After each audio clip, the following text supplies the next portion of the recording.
Zane Clark comes off the ground after the coin toss. If you're looking for a car, go and see Zane at Jordan Toyota.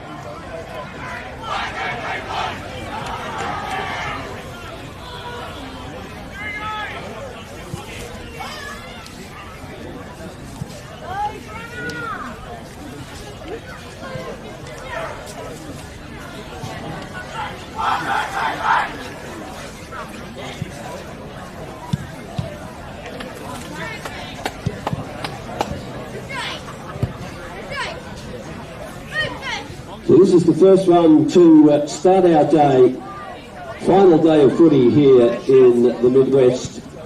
The Freemasons Great Northern Football League finals.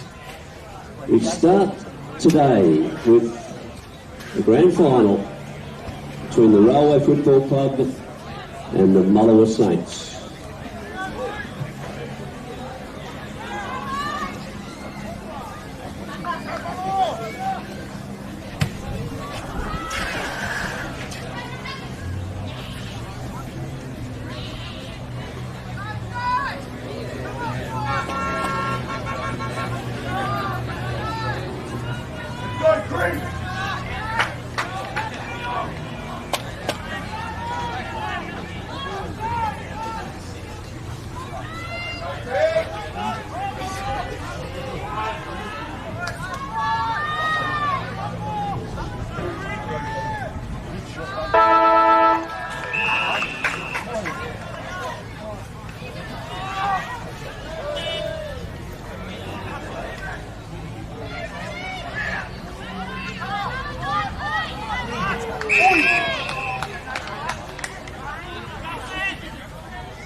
Come in.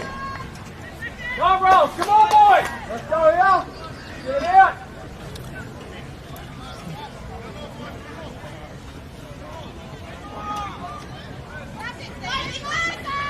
Good job. Come on, Brian. Yeah, come on. Brian, go get him.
Come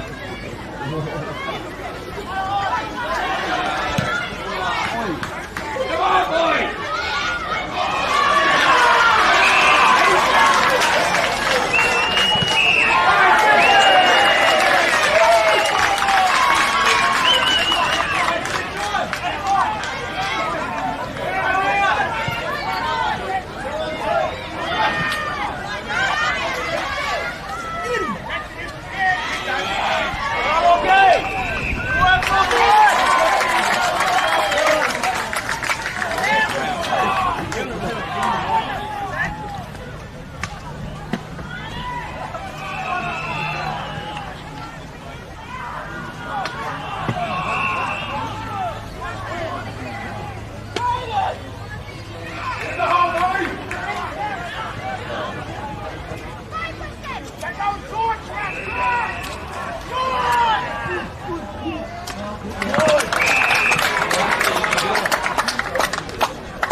quarter-time score. The Freemasons Great Northern Football League Colts Grand Final. Equal amount of scoring opportunities, but Mullawa lead this game at this point. 3 goals straight, 18 to the Railway Football Club. 3 behinds, 3. Quarter time.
Just a reminder about our 100-metre sprint, sponsored by Bubbles Plumbing. That's at half-time in the league game. We are looking for competitors from Mullawa, Northampton and the Rover Football Club. Got people in from Chapman Valley, from Railway and from Towns. Got people in from Brigades as well.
Respective coaches of Mullawa, Calvin Wall and Railway Paul Worthington. A few words to their troops. We'll see how this second quarter goes. Colts Grand Final. Freemasons GNFL Grand Final.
Man on now, man on!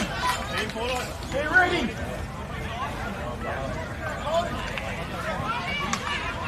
Yes, yes!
on, Lachlan, get him up, mate, come on! Get the boys up out there!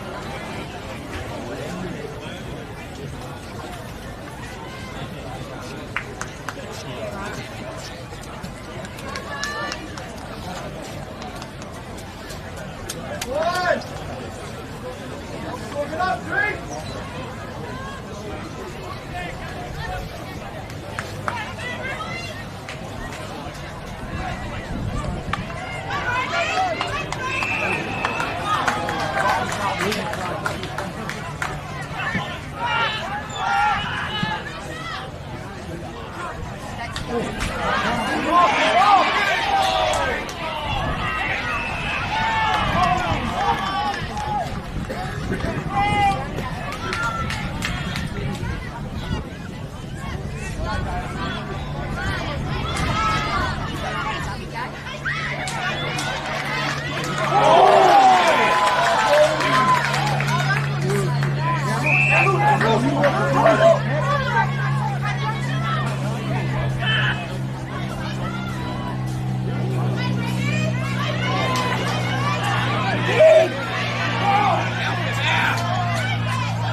Forward, Nate.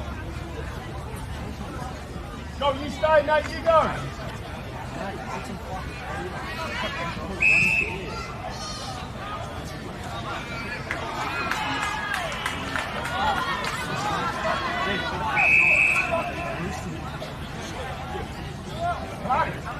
Come on.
Get out easy, boys. Man up.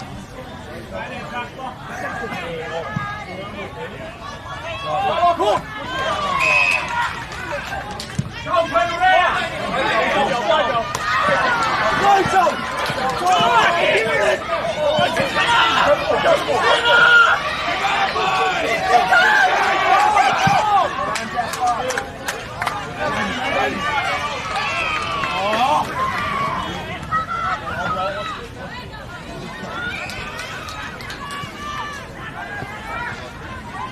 Run now, run.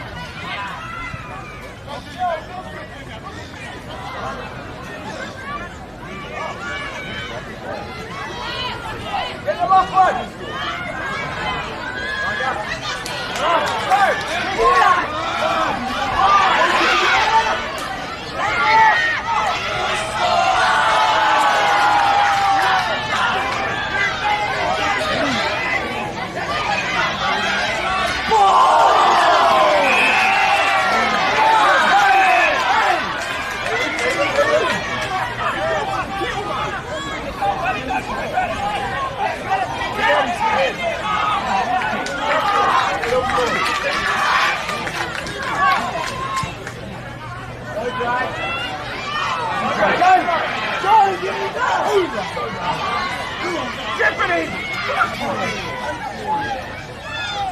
There you go, well done.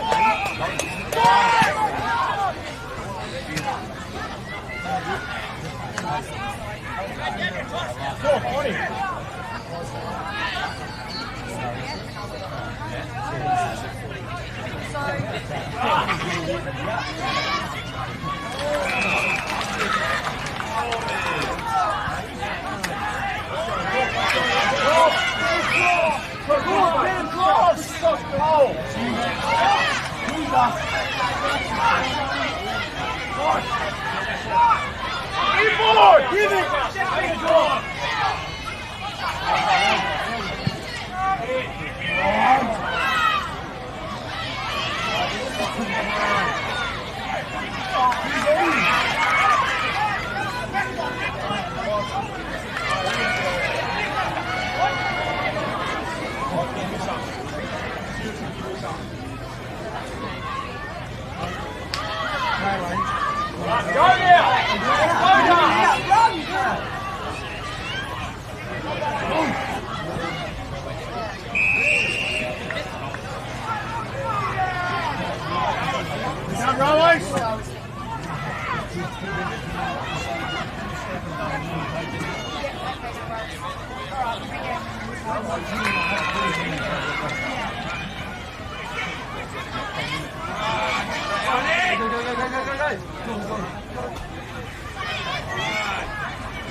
Go use it!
5-point game at half-time.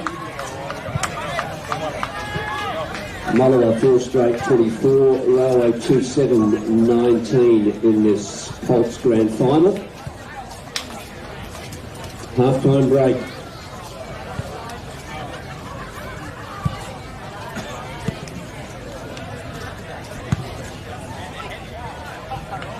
Stay heads up. Following the Colts Grand Final, we'll move to the reserves. Of course, presentations for the Colts Grand Final at full time.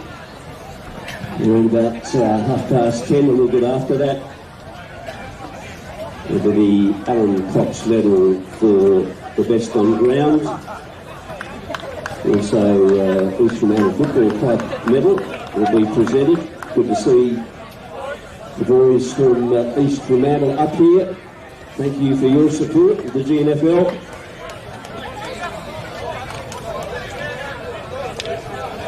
Premiership medals will be presented by the Iluka Company.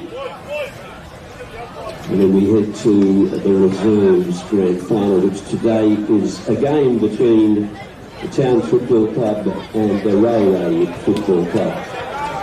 Well, half-time here at Wonfella Oval. Mullera, 4 goals straight, 24, lead Railway 2-7-19.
Big thanks to the Freemasons Hotel, major sponsors of the GNFL this year. Thanks to all the good folk down there. Also like to thank our other partners this year, MEDAC, Think Mental Health, Cube, Iluka, the SMS Group, Carlton United Breweries, Mitchell and Brown. Go and see Stephen and Ingram and the crew at Mitchell and Brown. Geraldton Fishermen's Co-op through Wallace, Sanford Settlements, Total Uniforms, Bubbles, Plumbing and Gas, Narwee Proprietary Limited, Beltuck, Buzz Burrows and Refuel, The City in Colour, Skeeters for the best coffee going around, Active West, 8 Medical. Thanks also to the City of Greater Geraldton for their support across season 2025. Classic Clashes, and of course, Country Football WA. Thanks for joining us here at Wonfella Oval on the last day of our season, the GNFL season. For all our finals today, Colts currently underway, half-time here at the footy. Colts will be followed by the reserves, the Towns versus Railway, the women Chapman Valley versus Towns, and the league, the Railway Football Club up against Brigades. All of that to come today here at Wonfella.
Second half of this game about to recommence.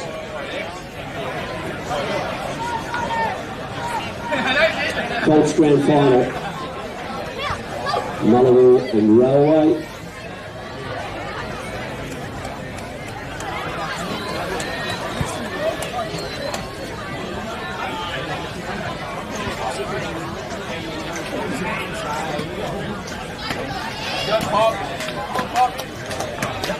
This game to be followed by the Reserves Grand Final.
I'll tell you what, Joe, I'll keep telling you one more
Oh boy!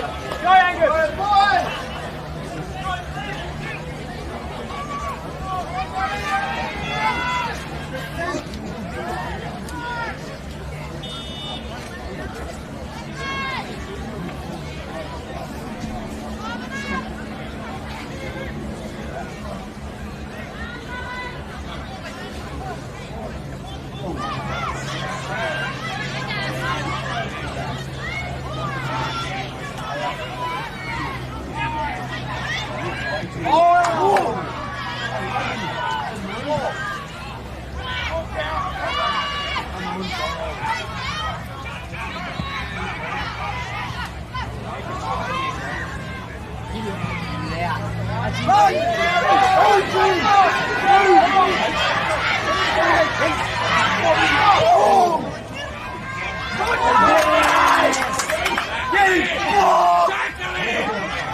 need a boat, mate.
Who's helping you?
Good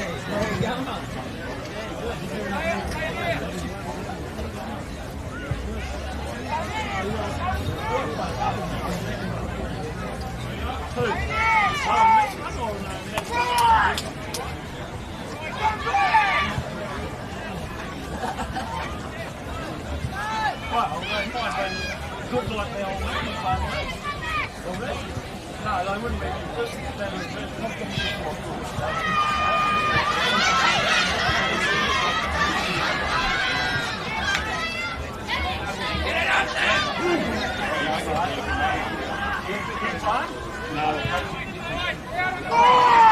In the background.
Big quarter of footy there, one more quarter to come in this Colts grand final.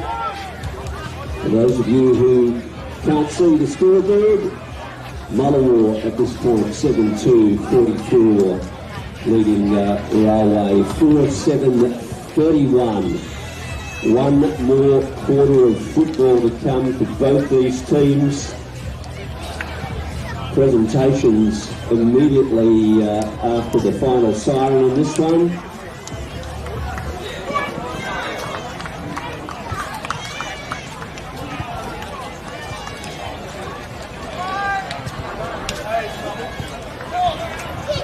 Three-quarter time huddles just forming. Thanks to Freemasons, particularly this year, the Freemasons GNFL season. Over the summer, give yourselves a treat, go into the Freemasons. Our thanks to MEDAC, Snap Action. Thank you very much to Barry Mitchell at Snap Action.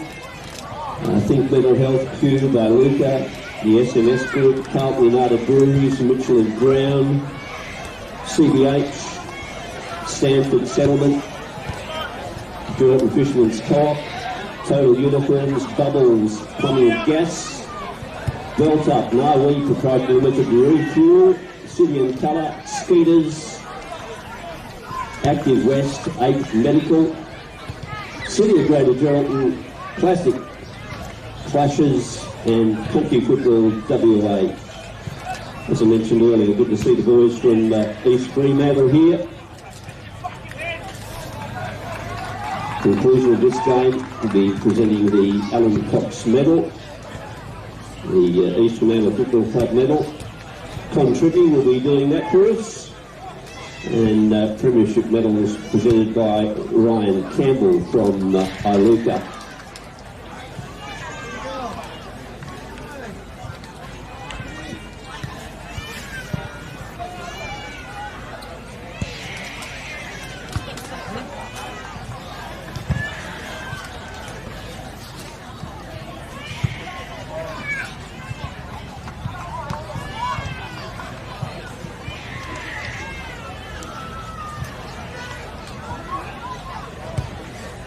Just a reminder also about our half-time 100-metre sprint in the League Grand Final.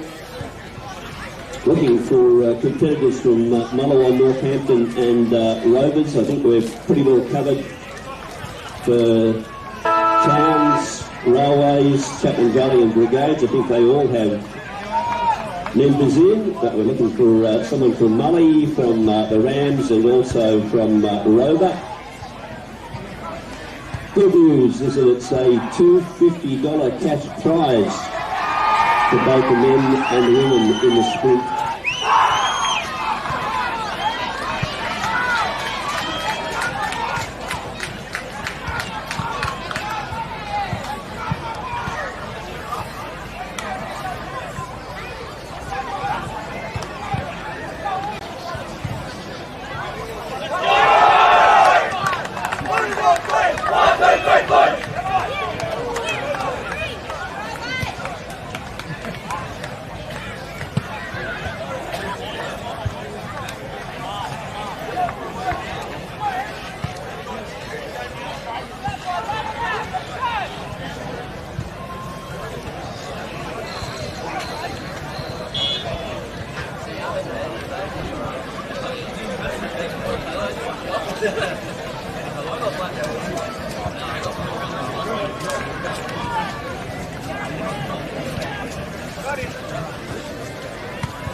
game of football. Congratulations to the Railway Football Club winning the 2025 GNFL Colts Premiership.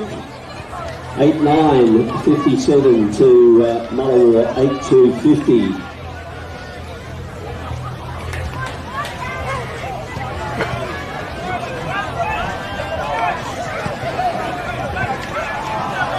We'll move to our presentations fairly shortly.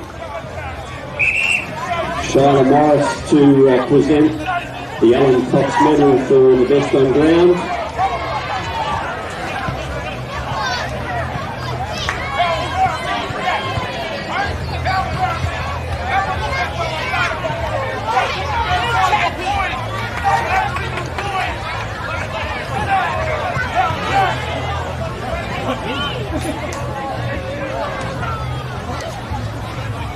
All the boys in from Murray and from Railway.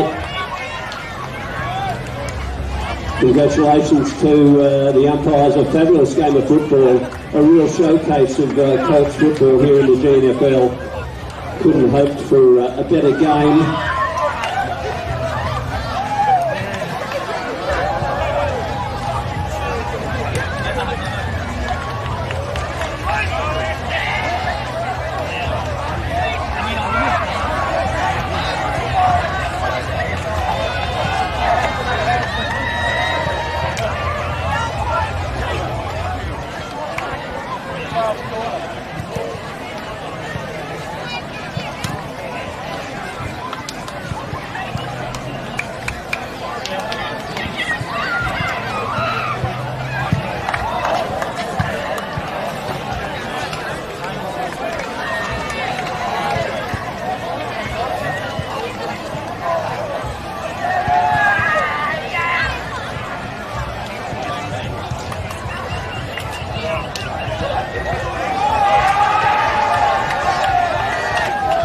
Good to have Ryan Canberra here from Iluka, help us with the presentations. Fabulous Midwest company, been with us for a long time, done a lot of work in this part of the world.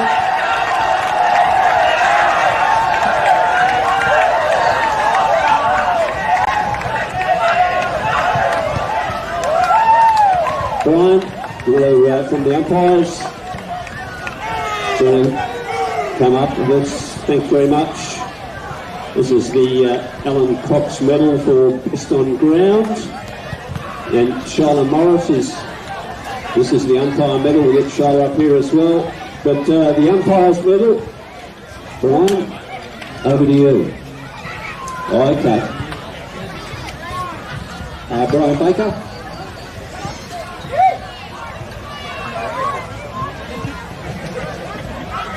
Darren Bryce. Bailey Ham.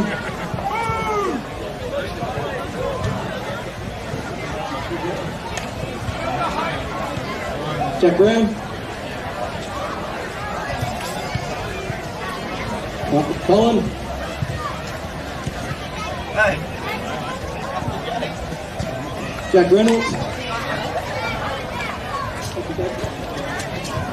Rob Colleton. And Julio Iglesias.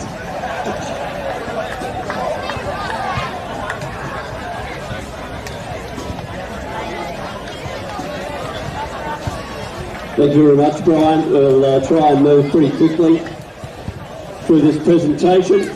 We now move to the Alan Cox Medal for Best on Ground, and to present it is Shyla Morris. How are you, Shyla? Thank you. I would like to thank Grant Russell for donating this trophy on behalf of my great-grandfather, Alan Cox, the winner of the Alan Cox Medal for the fairest and best player in the Colts Grand Final 2025, as selected by the umpires, is Leadham Paper Talk, number 7.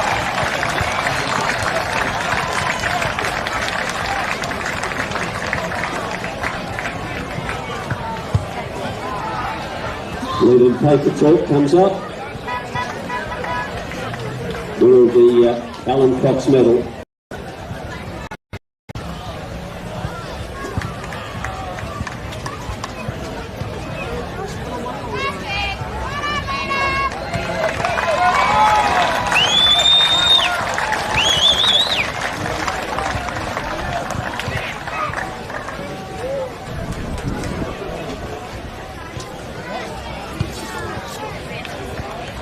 Okay, now we're going to present the Freemasons Best Sportsman Award.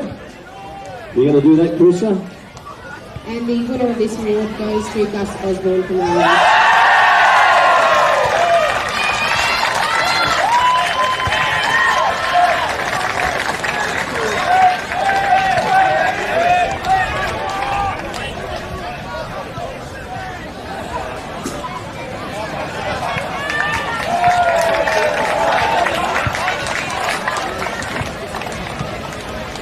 I'd like to call forward Con Trippy from the Eastern Manor Football Club to present their award. Always good to have the Sharks on board. Thanks, Con. Thank you. Congratulations, Mullera. Well played. It was well thought out to the end. Congratulations to Bravo's. You persisted and came through with the goods. Our medal today goes to Gus Osborne.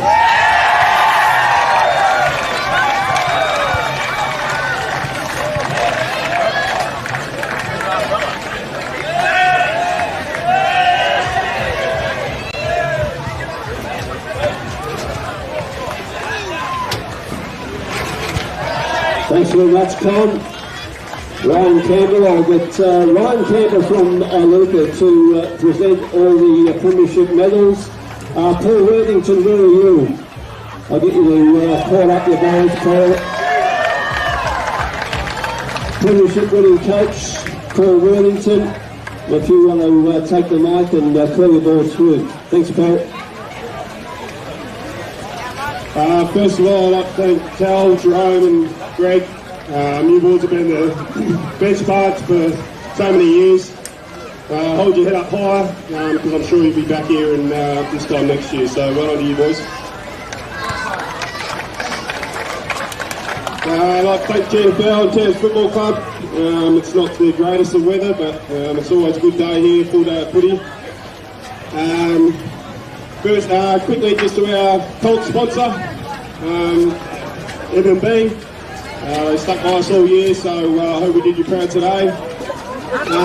And not lastly, but our President Courtney and Megan, thanks for sticking by me. We're going through thick and thin, but this one's for you. Start off number 2, our Vice Captain, Cole Credelli. Number 4, another Vice Captain, Lockie Crawford.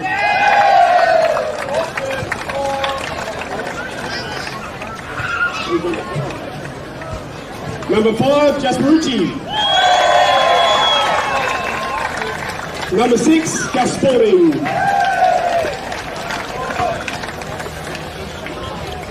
Number 8, the man himself, Gus Osborne.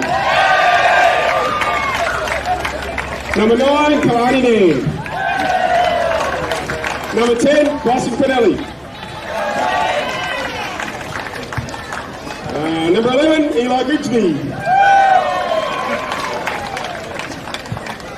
Number 12, number 12, Nate Thomas. 13, you have 13? No, 13. Sorry, 13, Deacon Gould. Oh, 15. 14, Jarvis Strutter.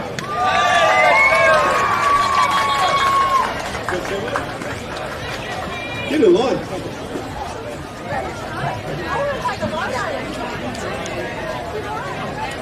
Toby Brown. Number 22, Tanner Wakeling.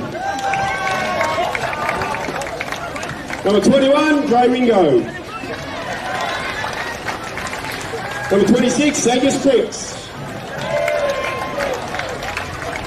24, Matty Moore.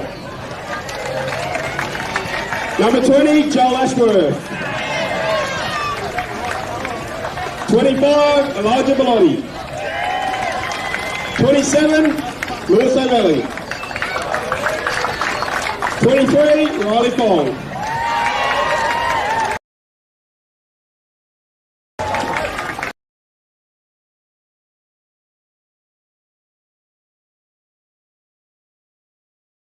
Our captain, Jasper Cook.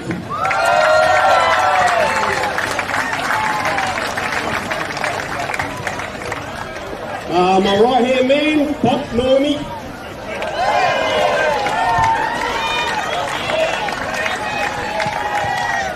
My team manager, Dick Crawford. My number one trainer, Grant Russell.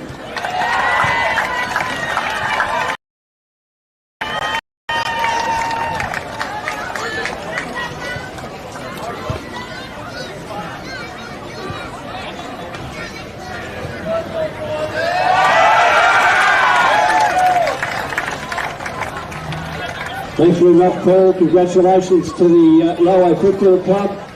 They're going to do a lap of honour, boys. Got time?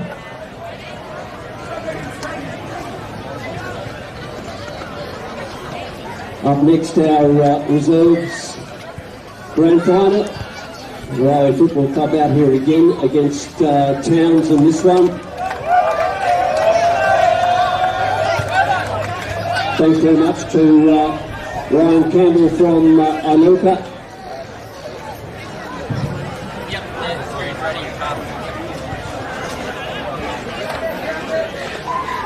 Everybody with their cameras, here's your opportunity.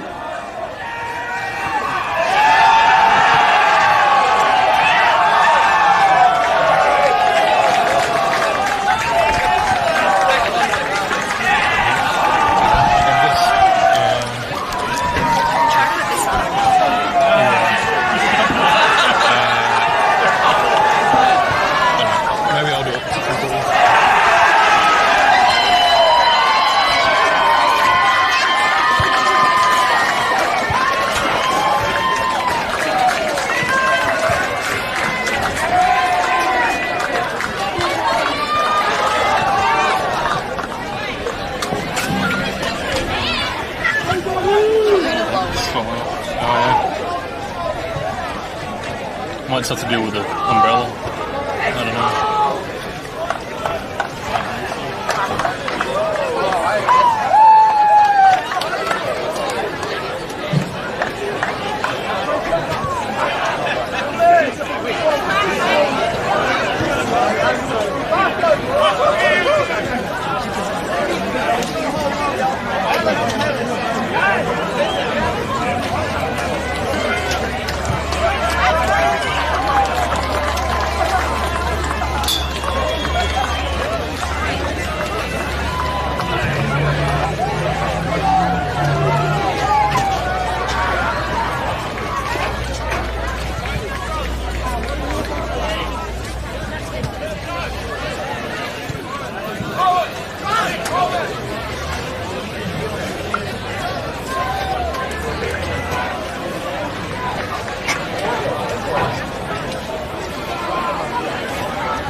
It's like That's it. it's okay.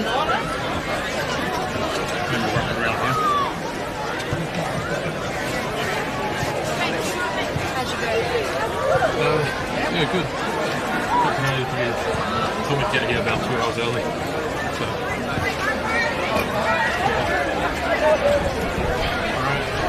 Enjoy your break. Thanks.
Our reserves game about to commence.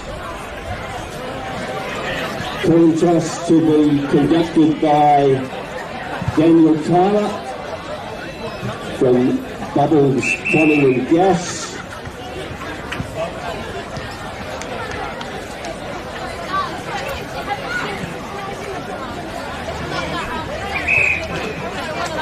Umpires just bringing the respective team captains in. From towns and from railways.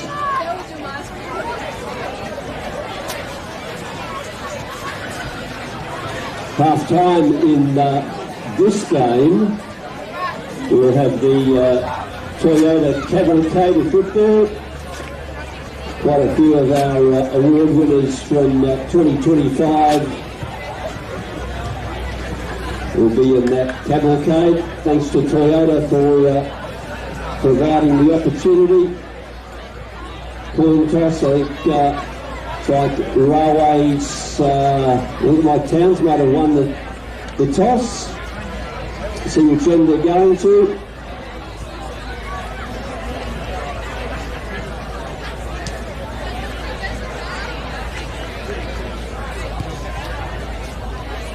Big thanks to the Freemasons as always for this GNFL football season.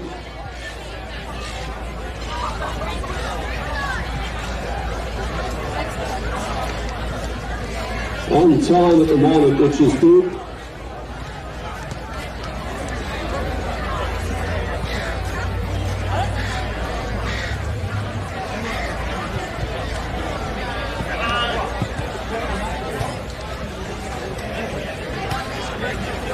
And we get a chance, I'd like to acknowledge the work done by Carissa Varelli and her committee, the board of the GNFL. Thank you.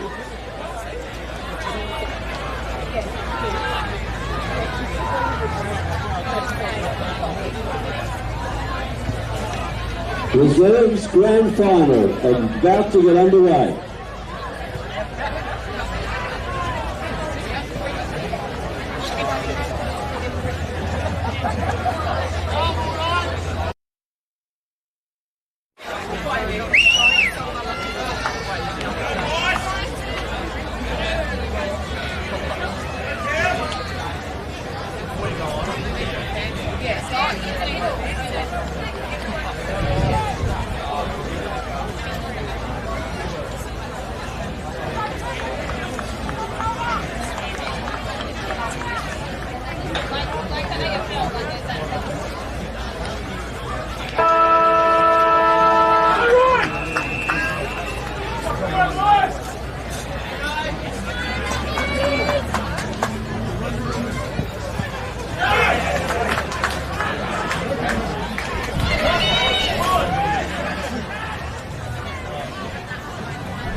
Good. Good. Better luck for us.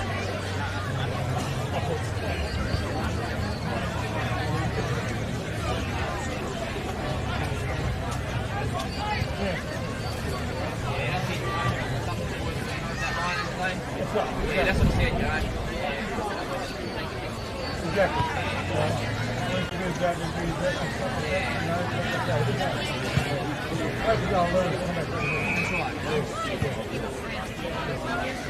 I'll pick up here.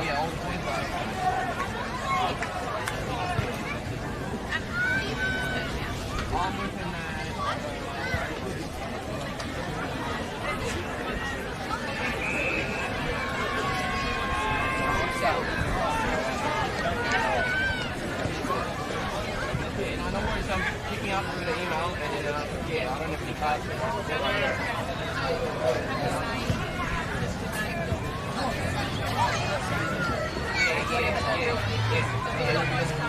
Yeah, no worries. Just hit me up and then, yeah, I'll bring the information to you. Yeah, whatever that looks like for them. Yeah, no worries. No, definitely, yeah, because we got different variants. Offie, kilo on the ball! Kilo on the ball! Cohen! Watch out for Coleman dropping back!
those of you just arriving, that's the end of the first quarter of this GFL Reserves Grand Final between Towns and Railways.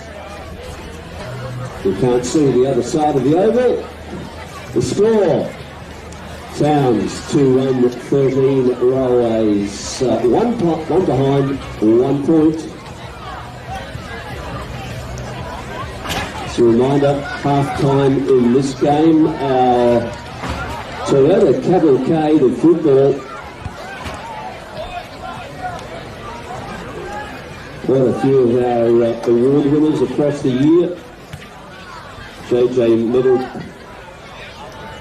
winner, and that's Drew Forrester from Towns, Gus Osborne from Railway, the President's Medalist, Olivia Bidwell and McKenna Schultz, who shared the women's best and fairest.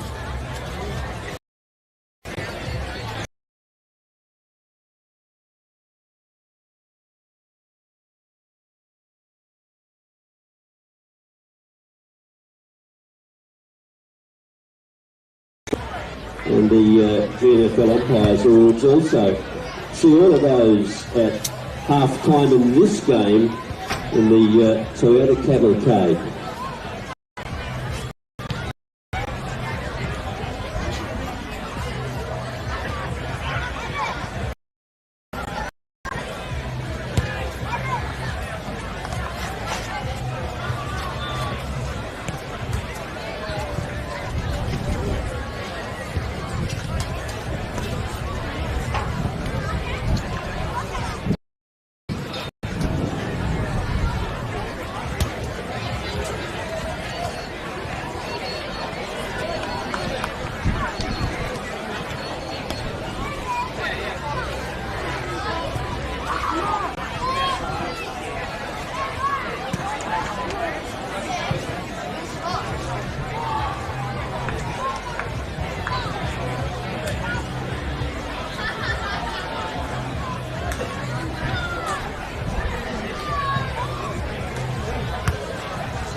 Second quarter about to recommence. GNFL would like to thank Freemasons Hotel for their extensive sponsorship across the season. Also thanks to MEDAC, Think Mental Health, Cube, Iluka, SMS, Carlton and United Breweries, Mitchell and Brown, the CBH Group, Sanford Settlement, Total Uniforms, Bubbles, Plumbing and Gas. Good to see you out there earlier, Daniel. Joint Fisherman's Co-op, Narwee Proprietary Limited, Beltup, Refuel, City and Cutter. We thank them for their involvement in this year's season.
Go forward, Chelsea.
Where's Top B? I'm here.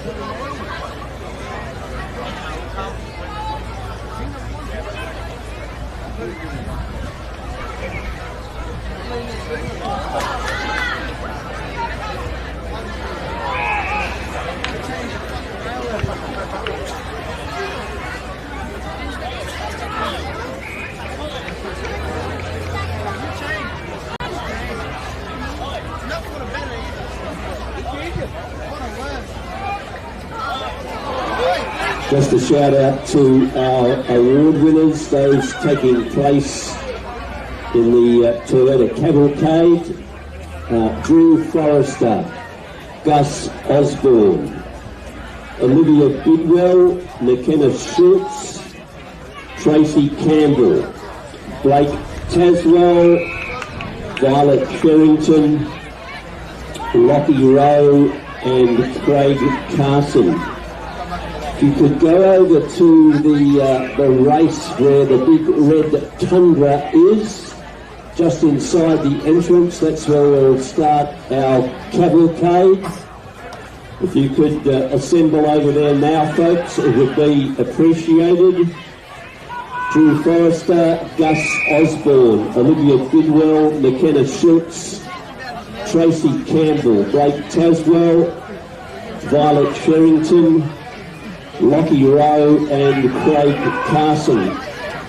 Over to the red Tundra in the race just at the northern end of the ground. to start our tour of cavalcade from. Thank you. He's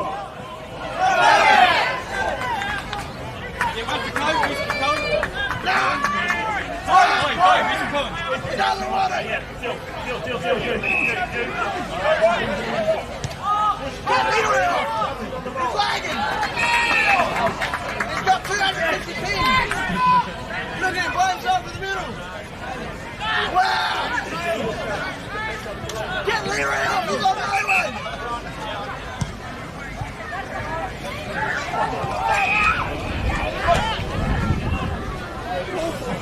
Get him off, Leroy! Go! He's by himself! Make your lead, you bitch!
The final call for the following to go to the Big Red Tundra, the northern end of the ground for our Toyota Cavalcade. That's where we'll start it from.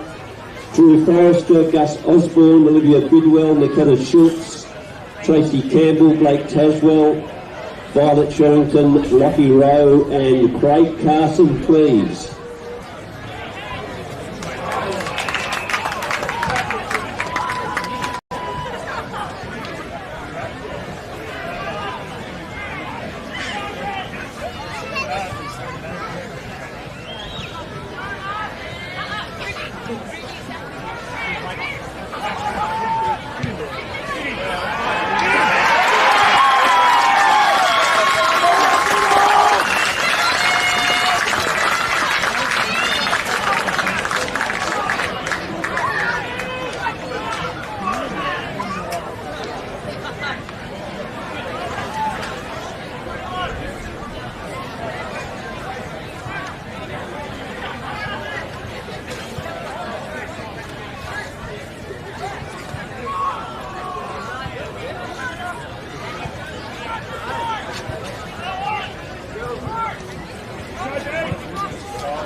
Half-time in our Freemasons Hotel Great Northern Football League Grand Final. Half-time in the Razzie's Towns 4-1-25. Railways 0-1-1. Well, half of football to come. Scores on the board for those two. And we're about to commence our Toyota Cavalcade. We'll go through everybody once we get it going. I'd like to acknowledge a few other sponsors that we have. Country Football Western Australia, Classic Clashes, City of Greater Geraldton, Skeeters, Active West, 8 Medical,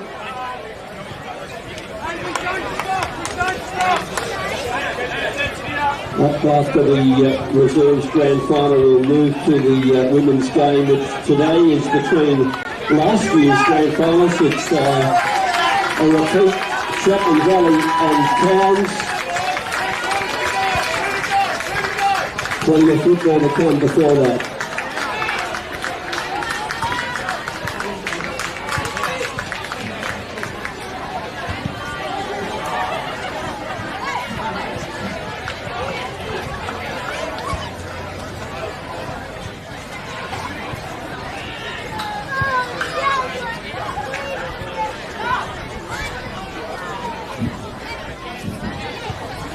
The Toyota Tundra takes a lap around fella. Some precious cargo on board. Includes Drew Forrester, who on Tuesday night became the 2025 JJ Coon medalist. Drew from the Town Football Club. I can't see that far, but hopefully also on board is Gus Osborne, the Colts President's medalist from the JJ night. Olivia Bidwell and McKenna Schultz, the women's best and fairest over this GNFL season. Tracy Campbell from the Rover Football Club, who was named the Geraldton Toyota Club Person of the Year. Blake Taswell the Wal Clarkson League Country Week Best Player Award. Violet Sherrington, who is from Well, she's been awarded the East Fremantle Football Club Most Promising Player Award for their women's team. We also have some umpires on board. Boundary Lockie Rowe and goal umpire Craig Carson, who were also successful on Tuesday night at the JJ Plume. So Drew Forrester, Gus Osborne, Olivia Bidwell, McKenna Schultz, Tracy Campbell, Blake Taswell, Violet Sherrington, and Lockie Rowe and Craig Carson. I might just mention some other winners on the night. Stuart Gady, who was back in the rooms underneath the grandstand here, coach of the Towns Reserves team. He actually won the Jim Scott medal on Tuesday night. Snap Action Goalkeeper Awards, and the Colts went to Kobe Brown from Railway, and the Rezzies, Cliffy Campbell, who's out there playing for Towns at the moment. Taya Palmer from the Chapman Valley Football Club won the women's kicking, and in the league it was Jalen Parsons from Towns. 2025 League Country Week Best Player Award, the Scruffy Burgess Best Player Award went to Nick Horseman from Chapman Valley. And the Women's Country Week Best Player Award, well, that was last October. This year's Women's Country Week yet to be played, but last year's winner was Gemma Dix. And the Field Umpire Award for 2025 awarded on Tuesday night at the JJ went to Steve Pratt.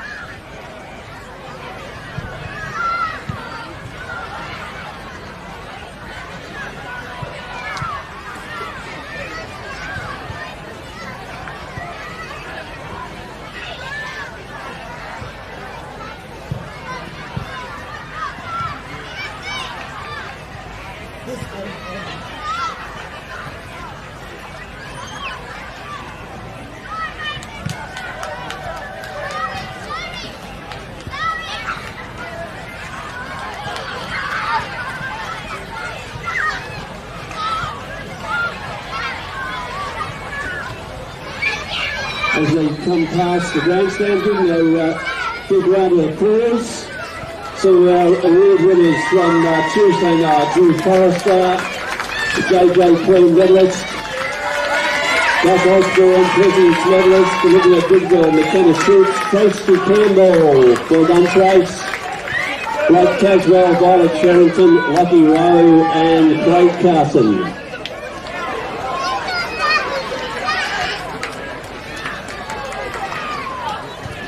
Our thanks to all the crew at Toyota, Robbie Howard and his team for their support, and for also our half-time Toyota cavalcade.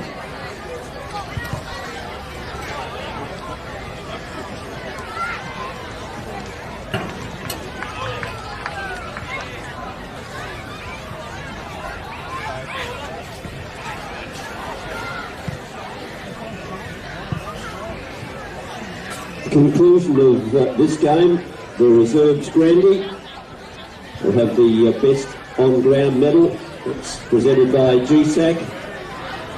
Gordy Clinch, Gordy's ready to do that. East Fremantle Football Club medal will be presented by Con Trippy, their president. Good to see you up here, Con. Had a bit of a rehearsal, he's already done the Colts. And then the Premiership medal is presented by Adam and Catherine Price from Sanford Settlements.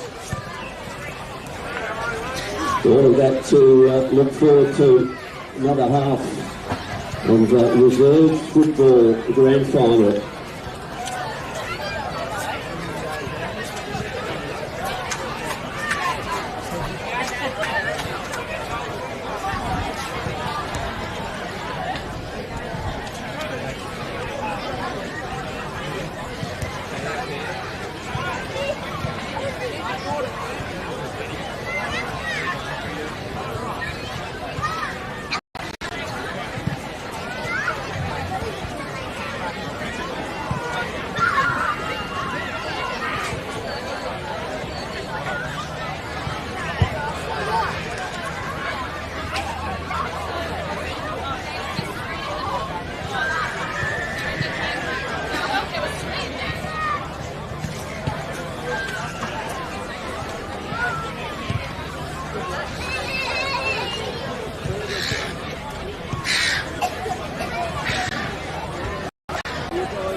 Go!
Leroy, you go back in the ruck, next ball.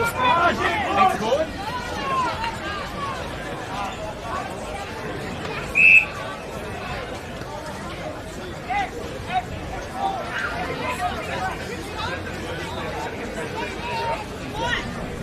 Fuck, go ahead.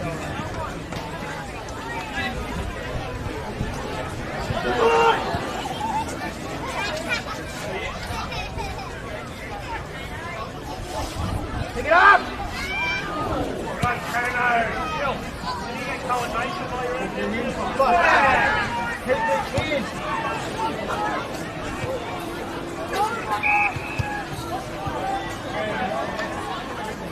Nah, he just moves like that.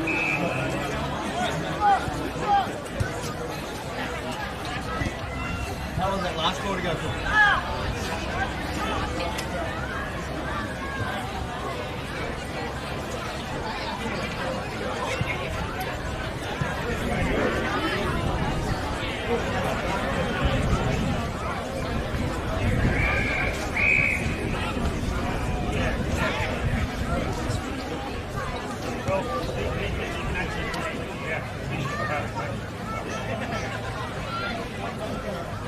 Are we running this early, boys?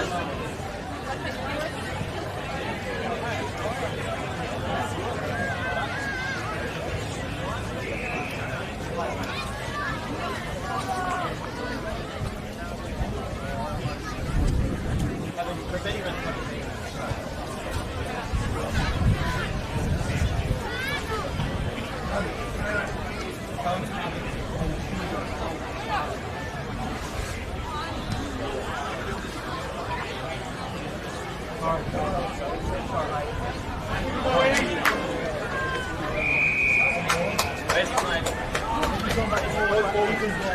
sure Ethan's forward. Get the line.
That's three-quarter time.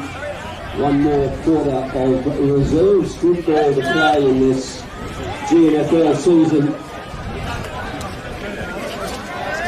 And three-quarter time score here at the one fella sees Towns 5-3, 33, leading Railways 117.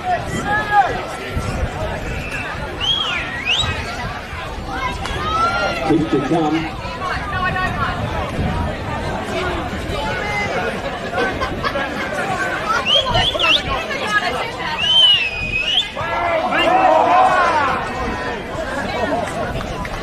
Well, the score remains 5-3 for 1-1.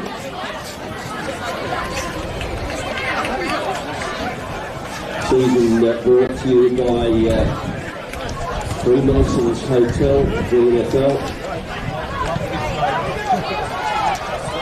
Thanks to Country Football WA for their support.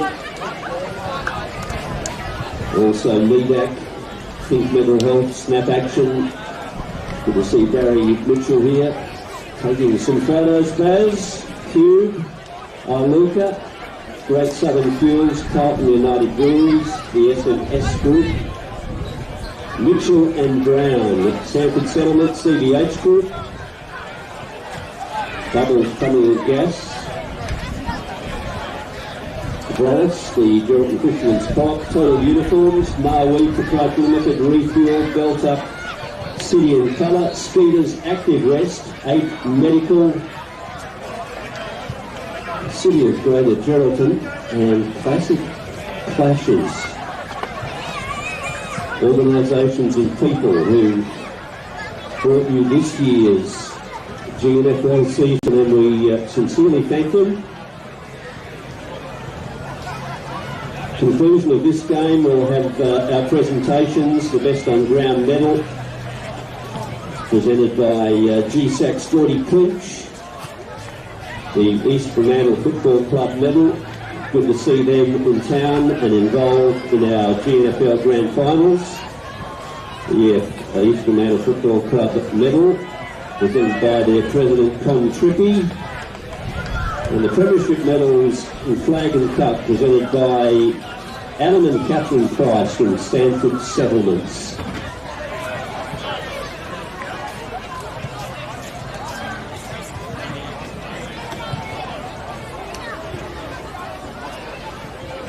Next game up after the conclusion of this reserves game is Chaplain Valley versus Towns in the Women's Football Grand Final. Two teams that met in last year's Grand Final.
I didn't know who I was going to get.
Alright, I'm trying to cut you out.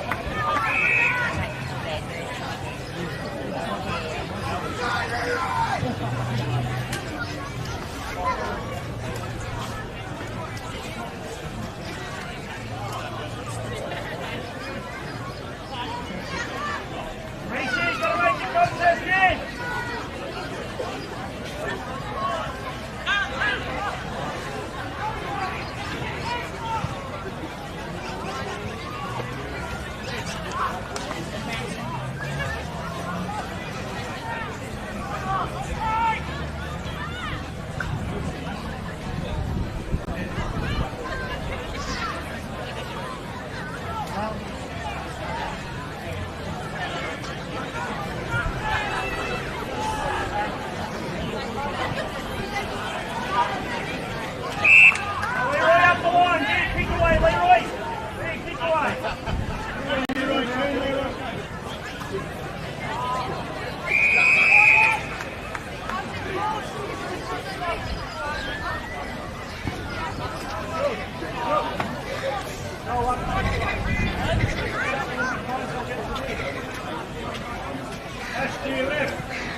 Cuts it back. Hill it back. Go. Forwards up. Back. Back. Up. Lift me up. Right. Good.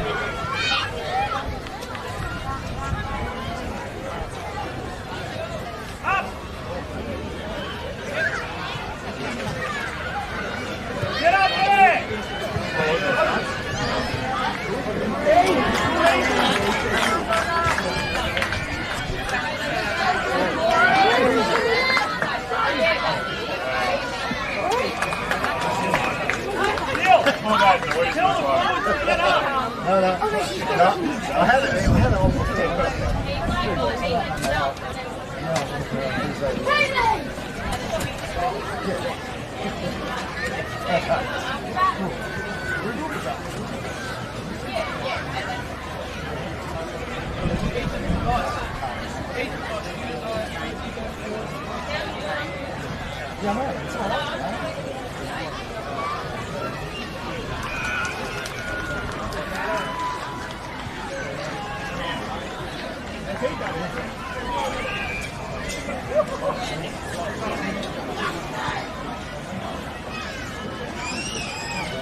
Great work, Fred.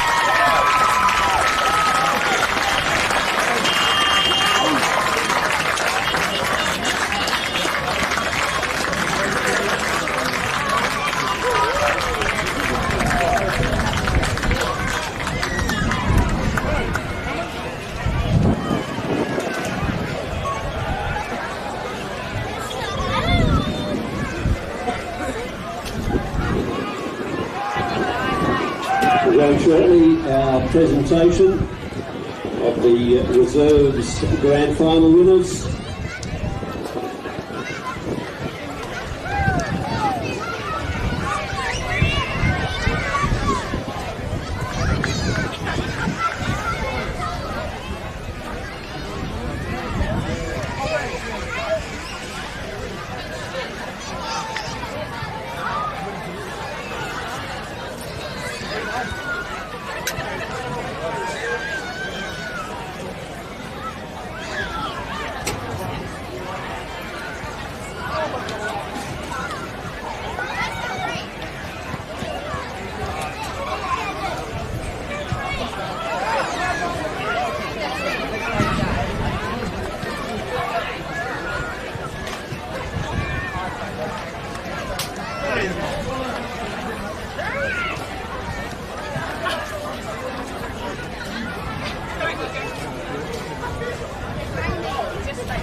smell now. Jamie. We'll just wait until the Victorious Towns Football Club Reserves team get over here. Well done to them.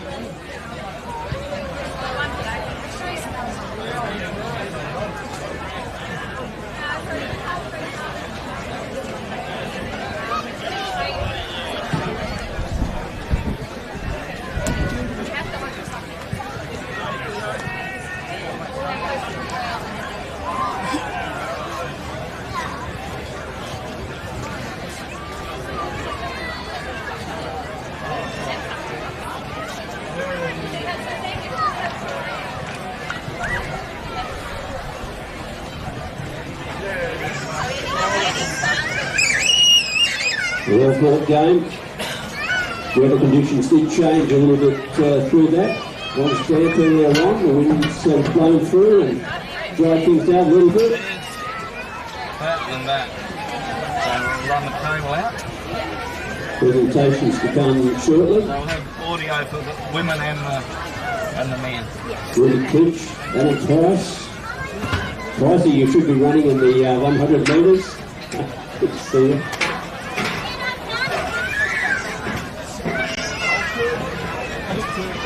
We'll get the teams over here. Stuart Gady and his winning Towns Reserves Football Club. Stuart, who won the Jim Scott medal on Tuesday night at the JJ's, doubled up, having a good year.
Josh Clune.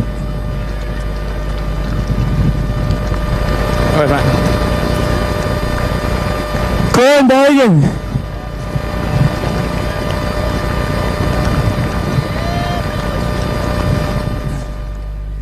Nathan Taylor.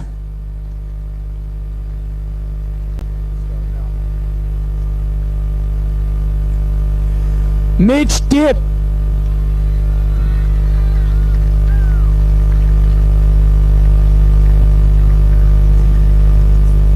Alex Rudolph.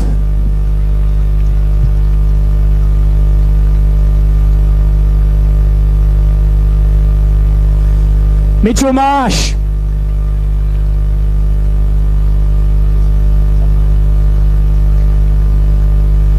Best on ground, James Killo.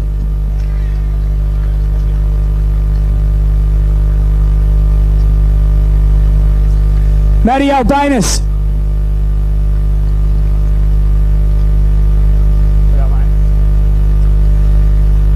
Chris Kane.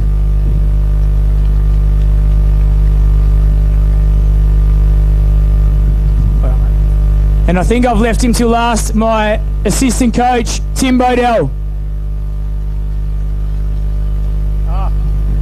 I've got a couple to go.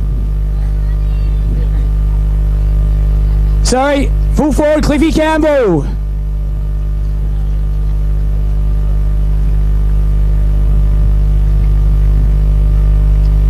Dylan Shiozaki.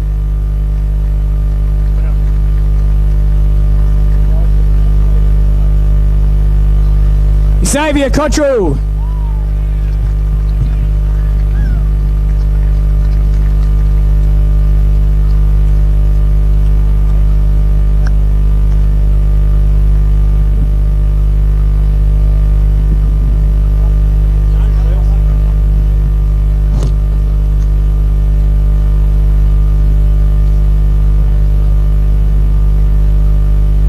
Well done to Towns Football Club. The reserves taking out the Freemasons Hotel GNFL 2025 season premiership.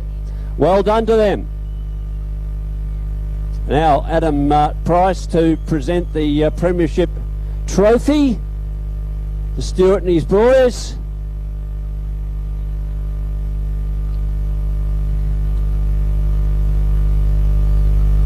In they come.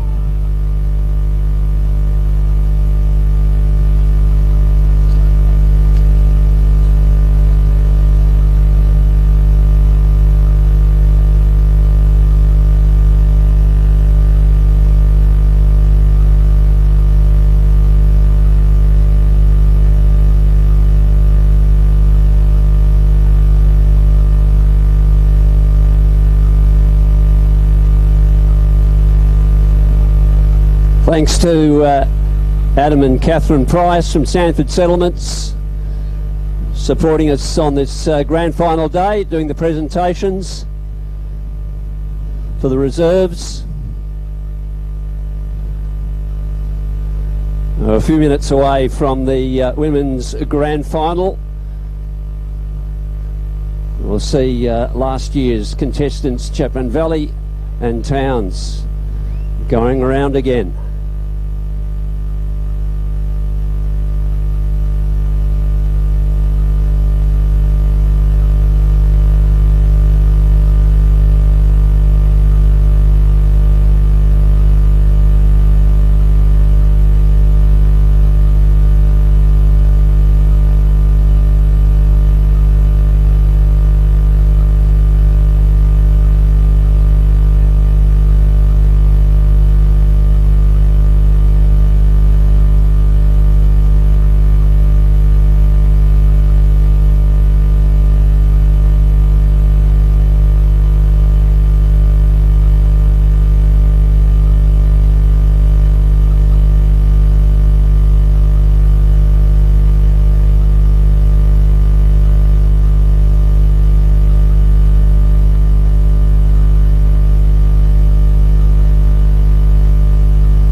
Ahead of the women's game, I'd just like to acknowledge our sponsors this season, people who got behind the Great Northern Football League to provide another great season of footy this year, 2025.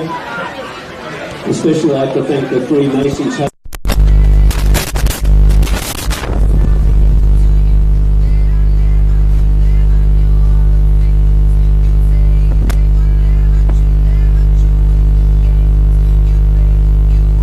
Luca, the SMS Group, Carlton United Breweries, Mitchell and Brown, the CBH Group, Sanford Settlements, Total Uniforms,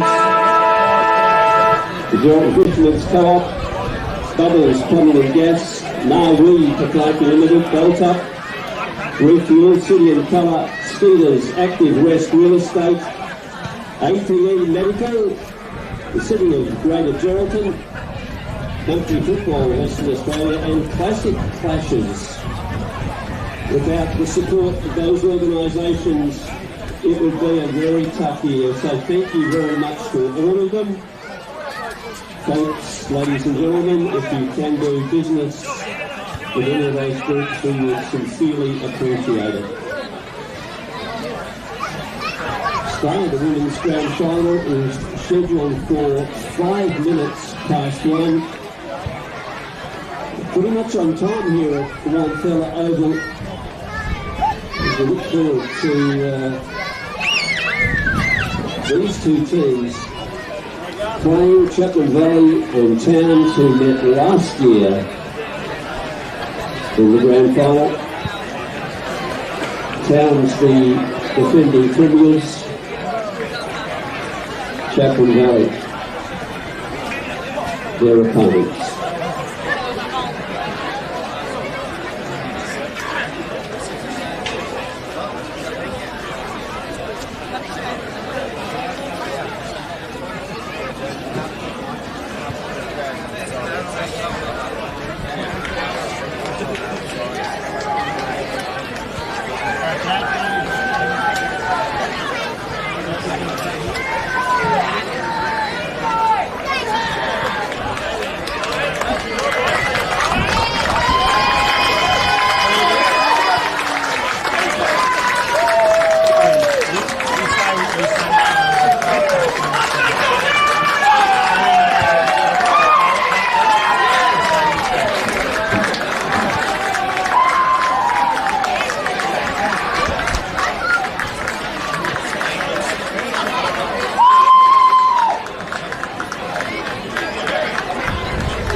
Team captains being called up, I believe.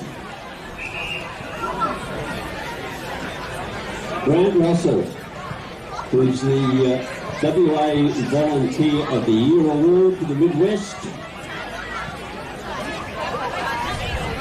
Grunter, as he's affectionately known to many of us, will be tossing the coin.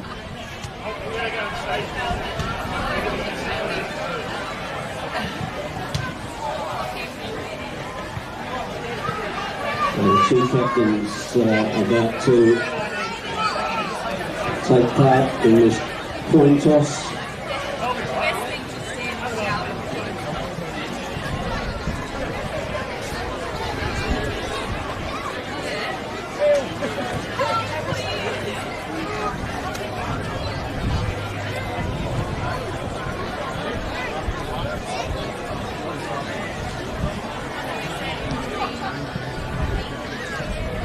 Looks like Townsend won the toss and they'll be kicking to the golf course end by the looks of it.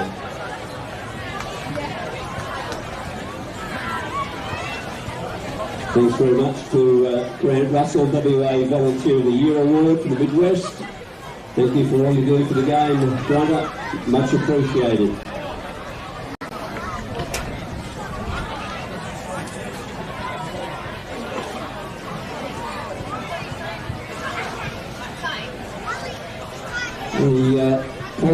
game. Ended up in a win to the Railway Football Club. Just seeing the Towns Football Club win the reserves. And Towns again taking on Chapman Valley in this, the Women's Premiership Grand Final.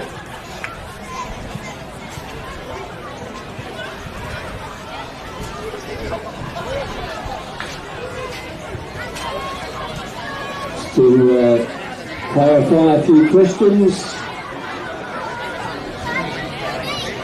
The women's game, 15 minutes per quarter plus time on for goals and behinds. 15 minutes plus time on for goals and behinds.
on the wing.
Push over, Molly.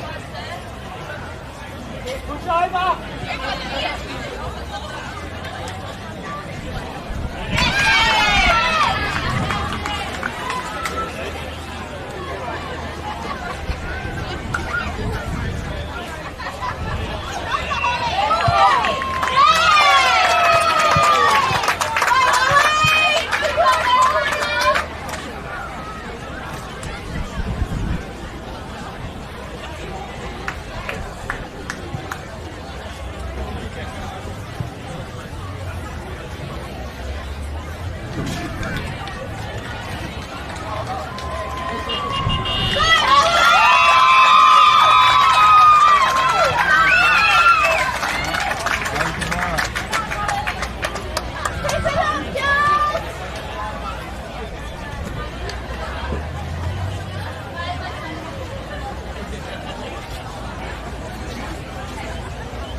Goes up, run in.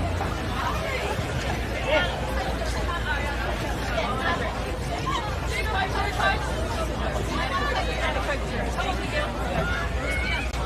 Close it up. Let's go, Tara!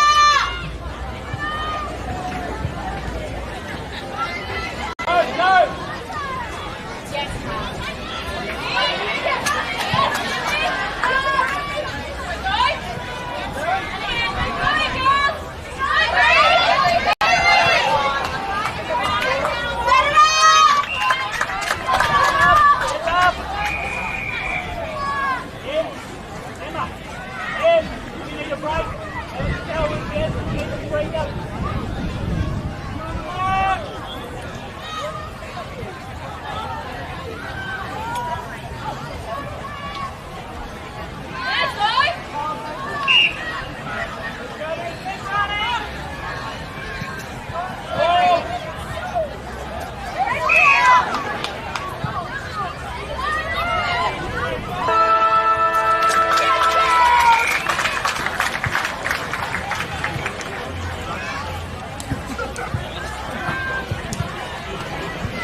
It's the end of the first quarter of the women's grand final.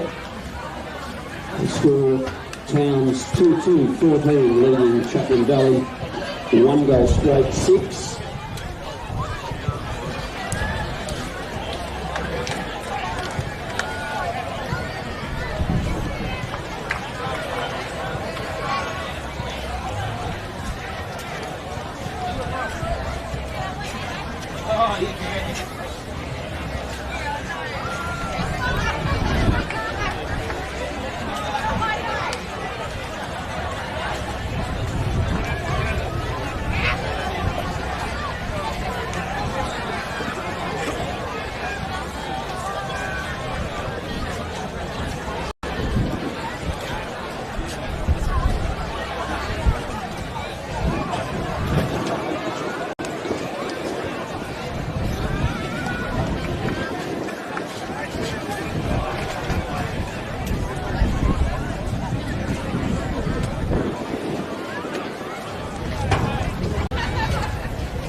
across, Bree. Come across.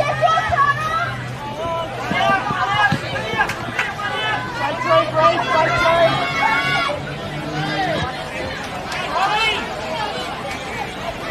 Bree, drop down. Bree, drop back.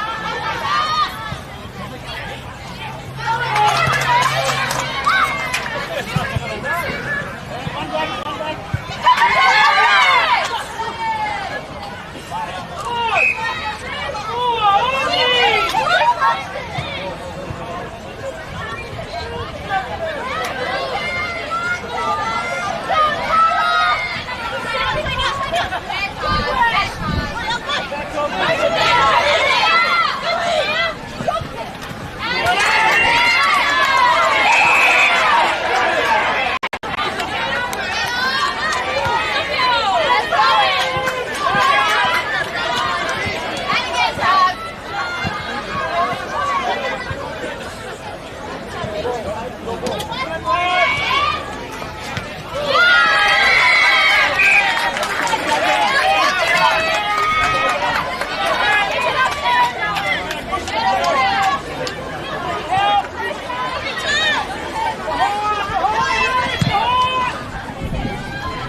end of the second quarter, half-time here at Wonfella. The women's grand final, premiership for 2025.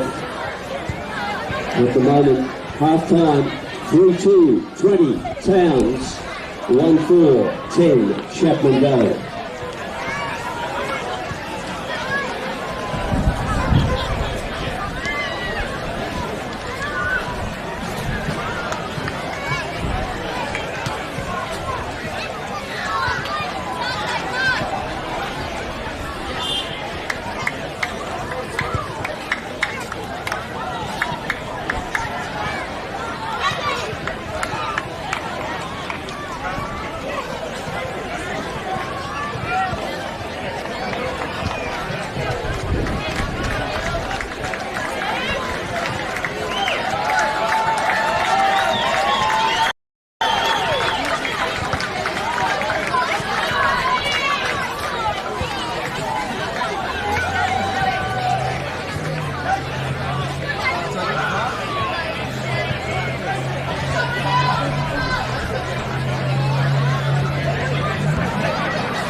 For those of you just arriving at Wonfella Oval, results of earlier games today in the Colts. The grand final saw the Railway Football Club prevail over Mullawa. Final score was Railways 8-9 to Mullawa's 8-2. The win there to the Railway Football Club in the Colts. The reserves saw Towns up against Railways. Final score in the reserves today is Railways 2-5 going down to Towns 5-5. At the moment, halfway through the women's GF, a replay of last year's grand final, in fact. And at the moment, Towns on 3-2, Chapman Valley on 1-4. Our season of GNFL football brought to us very much by our sponsors. A major sponsor in the Freemasons Hotel. Been in Geraldton since 1895, that's a pretty substantial record. 130 years of business at the Frio. We also give sincere thanks to the following: Country Football WA, the Eastern Matter Football Club, Classic Clashes, the City of Greater Geraldton, Skeeters, Active West Real Estate, APE Medical, City and Colour Refuel, Belter, Nawi Proprietary Limited, Brothers Plumbing and Gas, the Fisherman's Co-op, Total Uniforms, Sanford Settlements, Mitchell and Brown, the Carlton and United Breweries. I mentioned the CDH Group, SMS as well, Great Southern Fuels, Iluka, Cube, Think Mental Health, NEDAC and Snap Action. Our sincere thanks from the GFL to all of our partners who brought the season to you. We'd like to thank you and encourage you, ladies and gentlemen, if you need to do some business, do business with those organisations which are supporting us.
Play the ball.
end of the third quarter here.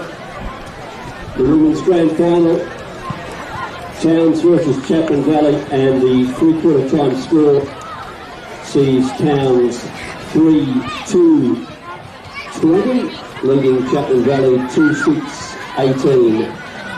1 quarter of football to come for the women, and then it's on to the league. Railway Football Club versus Brigades.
Just remember you can listen to today's broadcast of the GFL League Grand Final between Railways and Brigades on Radio Mama, live and uninterrupted.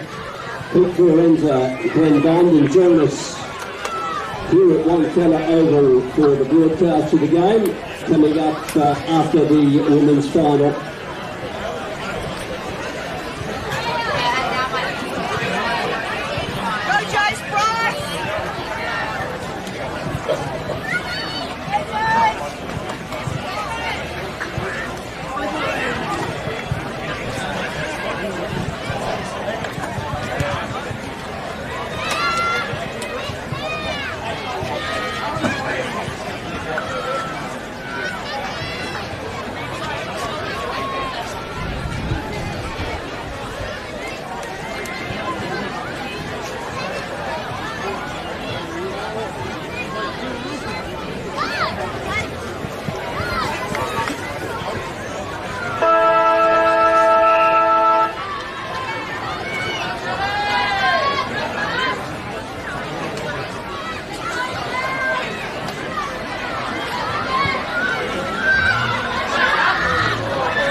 Freya's not with it. That's all Freya's stuff. Yours. Here's Sherry.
Chapman Valley managing to turn the tables on Towns.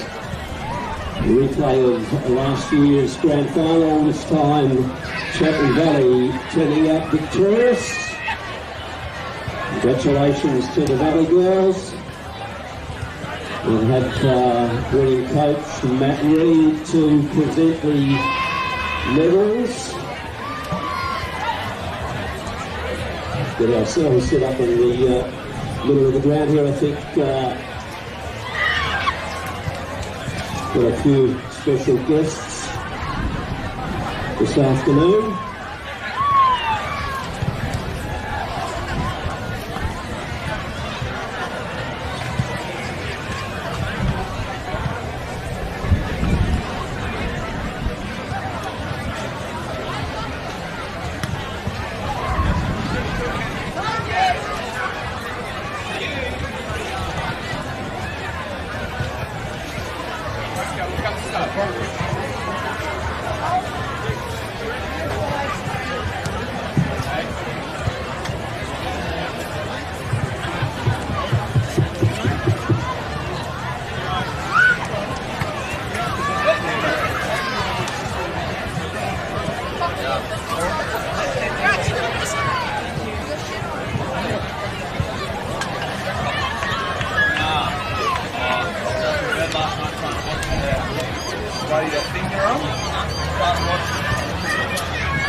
Well, get the girls over here.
David, I'll get you to present the umpires' medals if you would, and you want to call them through, you know them by name. We'll do the boundaries first. Ryan first.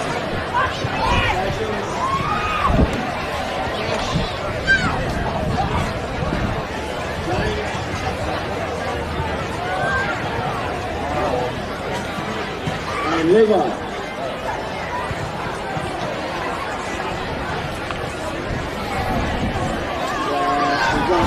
Randall Stalin. And Ozzy Osbourne.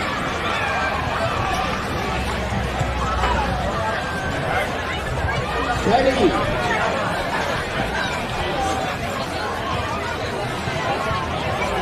And Aiden.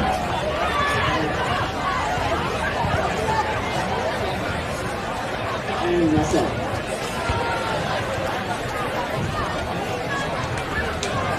Thank you to Dave Perham and the umpiring crew conducting business in today's grand final, the women's competition. We'll keep on going with the women's medal for best on ground. Carissa Bellotti, president of the GNFL. Looks like you've got double duty there, Carissa. Well done to everybody trying to get into the grand final. Back up to Towns today. Congratulations to Chapman Valley. Today's best on ground goes to number 4, Andy Green.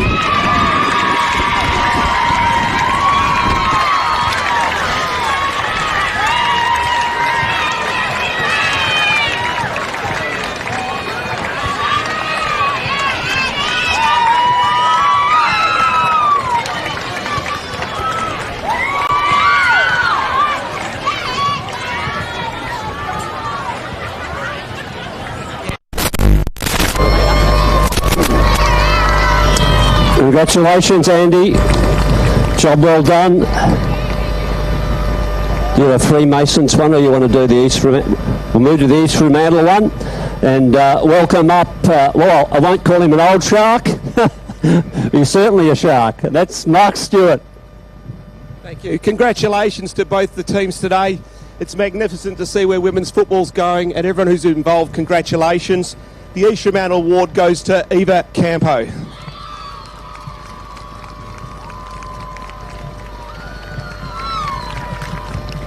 Thank you, Mark. Congratulations, Yvette.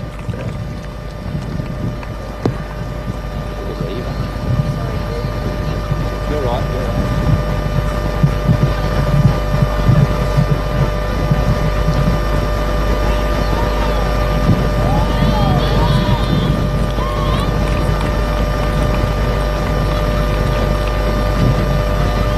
Eva Campo. Well done. We're going to present the Premiership medals. We'll do the Freemasons Award indeed. Don't want to miss them out, and I just want to mention they have been our major sponsors right throughout this 2025 year. Carissa, away you go again. Today's Freemasons Hotel Sportsmanship Award goes to Towns player Lucy Yokwe.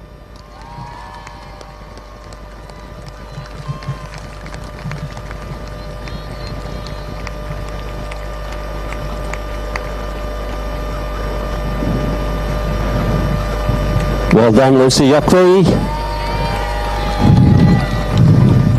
Now we move to the Premiership medals. And I thought Matt Reid, the coach of Chapman Valley, is going to do that, but we have Matty, you can come up and assist Kaylee Sorensen, who I'm sure doesn't know any of these players. Away you go, Matty. Yeah, just firstly to Dragey and your girls, unbelievable what you've been doing for the last 2 seasons. We knew it was going to be a tough slog of a game today. I'm glad the weather held out a little bit, so it wasn't as brutal as it could have been. But keep your heads up. I'm sure you'll be back next year as good and as strong as you have been last two. To our girls, unbelievable season. Yeah, just a lot of hurdles, and you smashed through every single one of them. So well deserved. Enjoy tonight, tomorrow, and let's come back next year big and stronger again. Straight medals. Georgia Ross.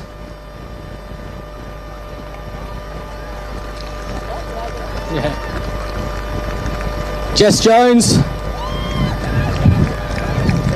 Yeah. Just come this way. Sienna Raymond. Hayley Stowen.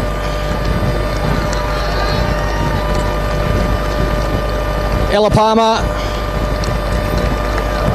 Ruby Wallace.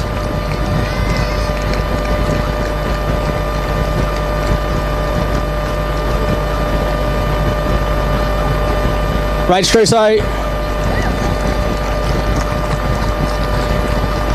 Gemma Burgess.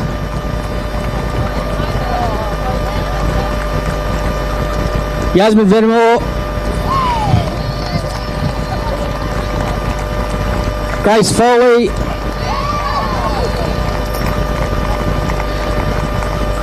Elizabeth Dyke.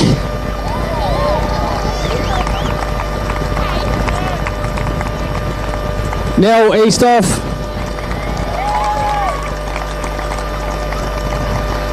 Em Scully.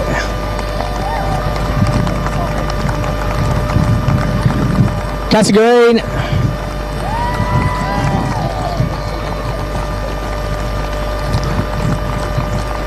Phoebe Ashworth. Ellie Blackmore.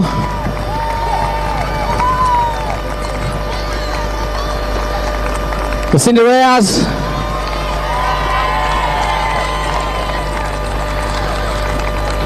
Birthday girl Taya Palmer.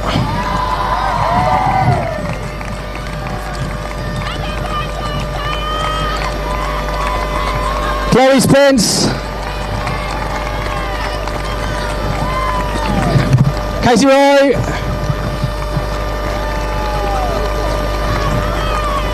Tegan Brooks. Eva Campo.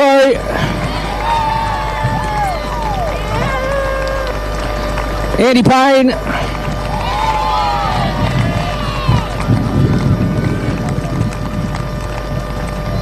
And Captain Courageous Taylor Borderst.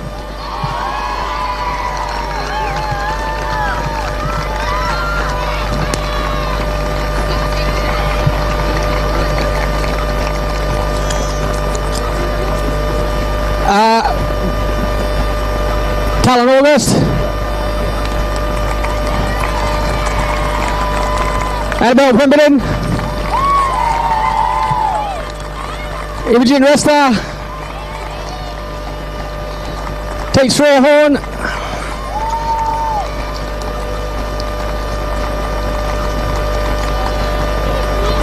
Yeah. And Grace Eastoff.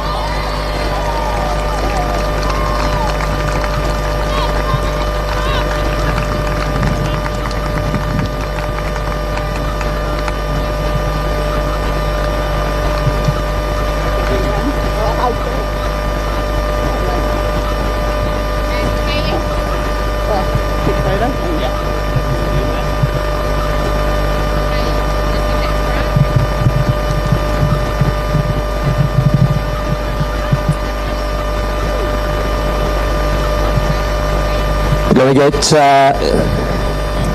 Carly Sorensen to present the Premiership Cup and Premiership flag. Well done to Chapman Valley Women's Team 2025 GNFL Premiers.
Yeah, good afternoon, everyone.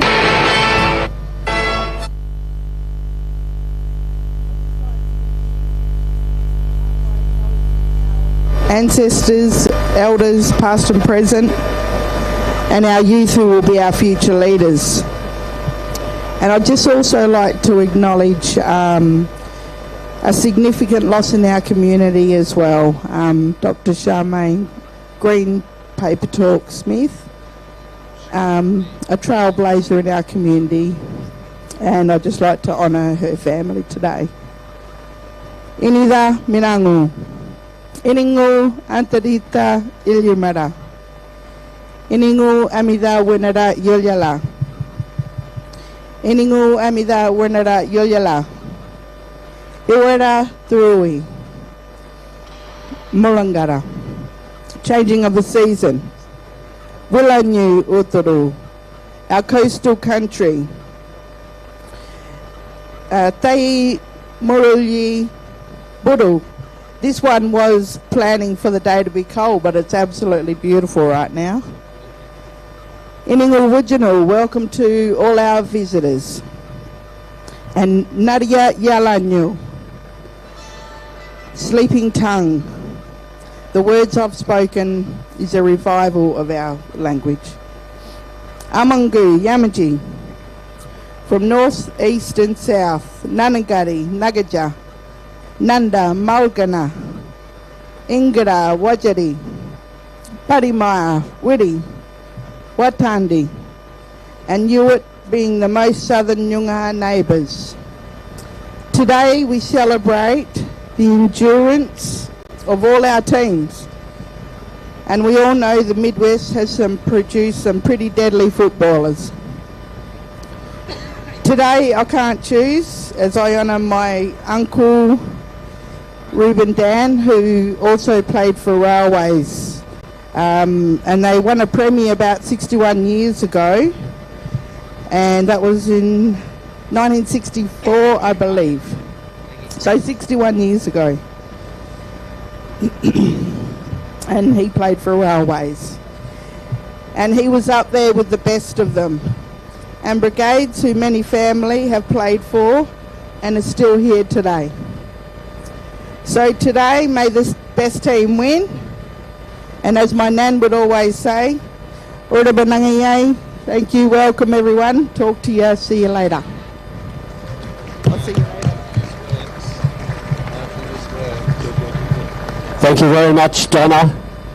If you could remain standing if you're able to, for the playing of the national anthem.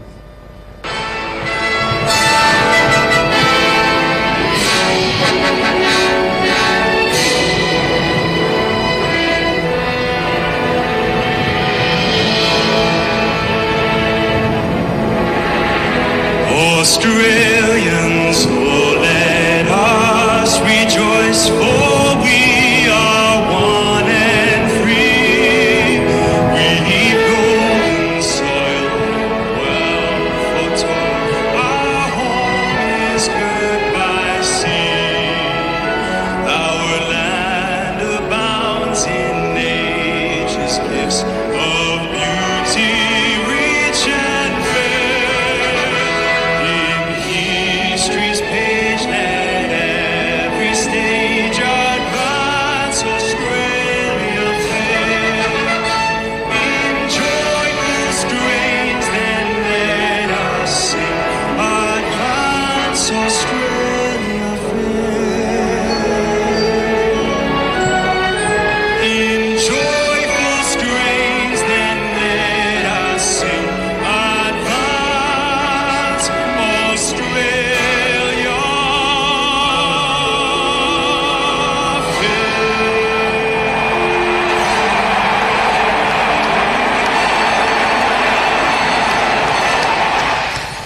I now invite Tracy Campbell, who is our Club Person of the Year of the GNFL, to come and join the umpires and the captains of the respective teams in the coin toss.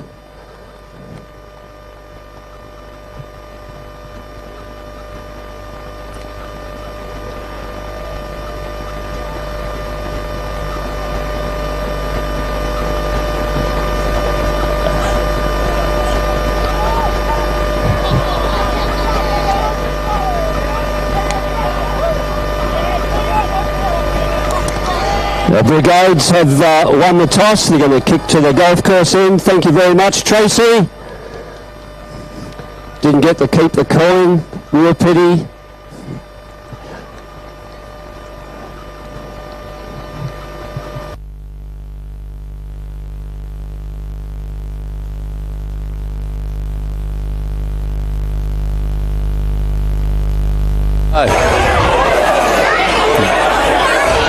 Good afternoon and welcome to 2025 GNFL Grand Final. It rolls on, and Radio Mama, your home of GNFL Finals footy and the GNFL Premiership season, thanks to the Freemasons. On Drilling O'Malley Motors Game Day, Glenn Barnon, Peter Forenza, along with special comments from Peter Keefe, JJ Clune, medalist and Premiership player. In earlier games today, we saw Railways get the job done in the Colts. They are the premiers. In the reserves, it was Towns, and in the women, it was Chapman Valley. And we're about 3 hours away from knowing what is going to happen in the big one this afternoon. Railways, the top qualifier, playing the fourth qualifying Brigades, but Brigades have peaked at the right end of the season. Railways got the job to do, and we know there's been a fair bit going on with Railways in the last few weeks since the game against Chapman Valley when they got the job done. They lost one player with suspension. They've got a coach who can coach from outside the boundary line for the next 3 weeks, but he will be in control, as Corey Foote will be with Brigades this afternoon. To look at the game and what he thinks from here, we're joined by Peter Keefe, as I mentioned. G'day, Peter. G'day, Glenn. Pete, how you going? Well, it's good to be here, Peter. This is what we play footy for. This is why we celebrate footy in a big way this time of year, and it's great to see a good crowd, beautiful conditions, and no excuse for some very good footy in grand final today. Absolutely. It's, the wind's growing across the ground. It's a northerly direction. It's probably what might be 1 goal or 2 goals to the southern end, perhaps. Best, yeah. It's going to be on that side of the ground a bit. I think it's going to be, from what I've seen in the last this year, I think this will be a relatively open game. They're both quick sides. They're both very fit sides, and we've probably got the right oval. Glenn and Pete, nice big oval for them to play on, and they match up really well. Their back lines are both strong. The centre lines and the ruckman are very strong, and I think, like I said on the radio this morning, it'll be who kicks the goals, which forward line clicks better, I suggest would win the game. And of course, Filming Footy are online today, so Filming Footy, Classic Clashes, Filming Footy, Classic Clashes and Dartfish, along with Custom by ORTC, Great Southern Fuels, AFCRI, Kimberley Accommodation Group, and the GHS Solutions, who have put our camera up in a very good spot here at WA Country Builders Stadium this afternoon. So it's a big day, and it's going to be very, very hard to pick a winner. Peter Keefe, who do you like in the big contest this afternoon? Well, I think it'll be one of the very close grand finals of the ages. I actually think Brigades will win. Very close. I don't think anyone can pick it, but I just think their form's been very good, and they mature, they match up well. They played in the grand final last year. Railways had a week off. A very, very close tussle. Yeah, it's going to be a big game, and if you are looking for a good game of footy, local footy, head on down to Wanthella. Still plenty of room on the banks, although the banks are reasonably full, but there's beautiful conditions, and if you want to come down and see footy at its best, good local footy, you can't get much better than grand final day 2025 here at Wanthella. Beautiful conditions, the ground looks good. Once again, the GNFL. Glenn, come on, who do you think's going to win? Well, I'm going for Railways, but I haven't had a lot of success in picking winners in this final series. But I just think Railways have been the best side. They're clearly the best qualifier, but as I also put a caveat there, we know that Brigades have come good at the right time. We know that some of their very best players are starting to play good footy. Hassan Ahmad Watkins is a very damaging player. You've got their key ruck rover in Flynn Dylan Ralph, who's been outstanding the last 2 or 3 weeks that we've seen him. He has been clearly one of their better players, and he started the season gradually, but he's certainly worked his way into it, and he is a very, very good player. We know Railways have got Flynn Dillon, who is a very good player, but we know in counterpart, Hayden Johnson's no slouch. So, it's not going to be a one-way street. Flynn is very, very important. There's no doubt about that, and he's been very good. We know Chris Scott. Chris Scott at centre-half forward, he could be a match winner today. Yep, absolutely. And you need someone to take the game by the scruff of the neck, and who that player will be, we're not too sure. But, we've seen in years gone by, generally the player that takes the game by the scruff of the neck can actually drag their side over the line. Well, also, sorry, Pete, we just mentioned before you and I, 3 or 4 weeks ago, we called Dale Williamson Rusty and the Queen Mary, had a turn and circle of the Queen Mary, and then he kicked 5. So, took over that game. Well, for me, he's going to be the difference today. I don't think there's a proper spearhead for Railways myself, and he definitely is a spearhead. He's proven spearhead. Even if he doesn't get the ball, they've got something to kick to. Yeah, they've got those little fellas that can run off him, rove around the packs. And Dylan Ralph, if he gets off a leash this afternoon, he's going to set up some beautiful play. And of course, if you have been watching him over recent weeks and brigades, you know that Jack Deschamps is very, very important in that passage between for those two. For those players to play well, talking about Dylan Ralph, Jack Deschamps also will have to have a good game too. I think the point that the coach Corey Foote made this morning on the program was the fact that last year they were fortunate to get into the grand final, and probably they just lacked a little bit of polish and a lot of youngsters who hadn't played a lot of senior footy. But you got the Ronan boys. You've got the players like Clay Sippler have been around a long time. You've got Daniel Leach. Daniel's no slouch. He's a very good player. And you also said there's a lot of unknowns, Pete, because you were saying there's a lot of players from both sides that haven't played each other this year. Yeah, that's right. Yeah, the one thing we will see a lot of is Mitchell Boyle and Matt Kimberley will get a lot of football. That's right. A hell of a lot of football. Well, if they do, Railways will do well. They don't hurt you as much, perhaps Matt Kimberley and Boyle, as someone like Chris Scott or Jaden Schofield had the ball, but they get ad nauseum amounts of football. They get a lot of it, and Jesse Adamantine Pete, I think, is very important to help where he plays and if he stands up. Well, Jesse Adamantine could be a goal scorer. We know that he Brigade, will be kicking toward the golf club end in the first term. They'll have the breeze at their back slightly, and that means that, of course, Railway's kicking toward the Wonthella end. Okay, we're about 30 seconds away from the start of the game as here at Towns Oval at Wonthella, and the ball will fly on. So a big shout out to everyone involved. We just saw the women's game concluded and Chapman Valley won that, so a job well done. And it was nice to see Kaylee Sorensen present the awards on behalf of Heather Brett, who the GNFL have honoured. That's who the medal is named after. So Chapman Valley's Kaylee Sorensen was able to hand out the medals to the Chapman Valley girls who won the premiership just all's in readiness for the grand final for 2025 to call all the action, Mr. Football Grand Band. Yeah, this first quarter with thanks to the Community Bank Geraldton umpires Steve Pratt, Paul Luxton and Theo Bennett in control, and we're underway. Grand final 2025. Ball goes the way of Johnson, slaps out, goes the way of the hard-running Caden Dan. Dan for Brigades gets it up towards half forward. Up goes Lucas Ronan, almost a screamer. Ball comes to ground. In goes Mitchell Boyle, throws his body in. He gets the ball away just at the nick of time. Goes back to Railways, and Brigades see the ball across the boundary line. There'll be a boundary throw-in 50 metres around from the right point post at the golf club end, the end to which Brigades are kicking in this first Brigades term. getting it out of the centre first in this, the grand final. First term brought to you by Community Bank Geraldton. Hello to all the team. Caught up with Wayne Cooley-Clarkson, one of the directors today. Going strong, Community Bank Geraldton. The ball coming inside now. Play quickly set upon. Dylan Ralph. Dylan Ralph is he's a man to watch this afternoon. He's got a free kick.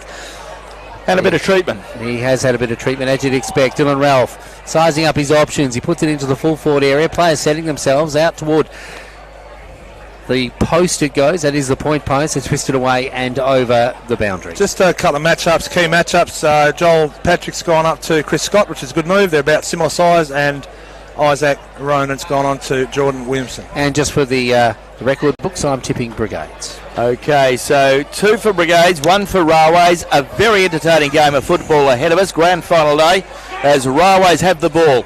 Looking up there was Jace Price, but Caden Dan has the ball on a string. Centres the ball towards half forward, up towards, picked up by Keegan Cross. There was Keegan.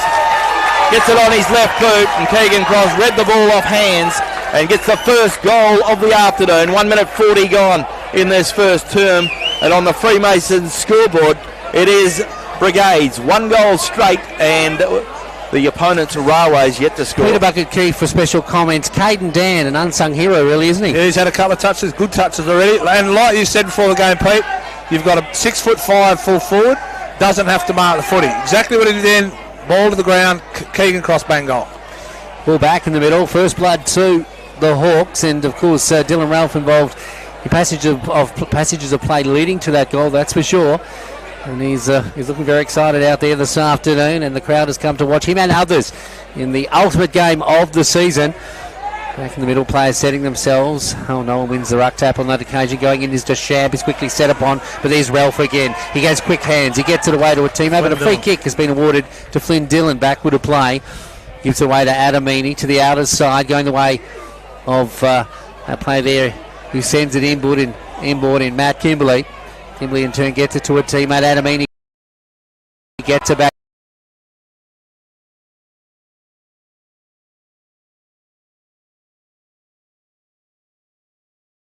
For Railways, kicking toward the Wantella end. Yeah, a game has started very, very well, and we're underway as the ball goes the way of Dan, gives it the way of a Brigades player, goes towards the boundary line, and there was a lack of skill, not a deliberate kick according to the umpire, which is a fair call, and we see the ball to be brought back in by the boundary umpires. Boundary umpire puts the ball back into play in front of the Railways coaching box with the Railways coach sitting behind. The ball goes the way of a player, umpire Theo Bennett, to come in and throw the ball up. So lots of things going on. A grand final day, beautiful conditions for football here at WA Country Builders Stadium. Matty Kimberley took a while to get rid of it, got rid of it just in time, goes the way of Boyle. Boyle gets it over to a teammate, and Priolo gets the ball forward, goes the way of Chris Scott. Chris Scott gets the first of the afternoon from 30 metres. Straight in front, Chris Scott finishes it very well.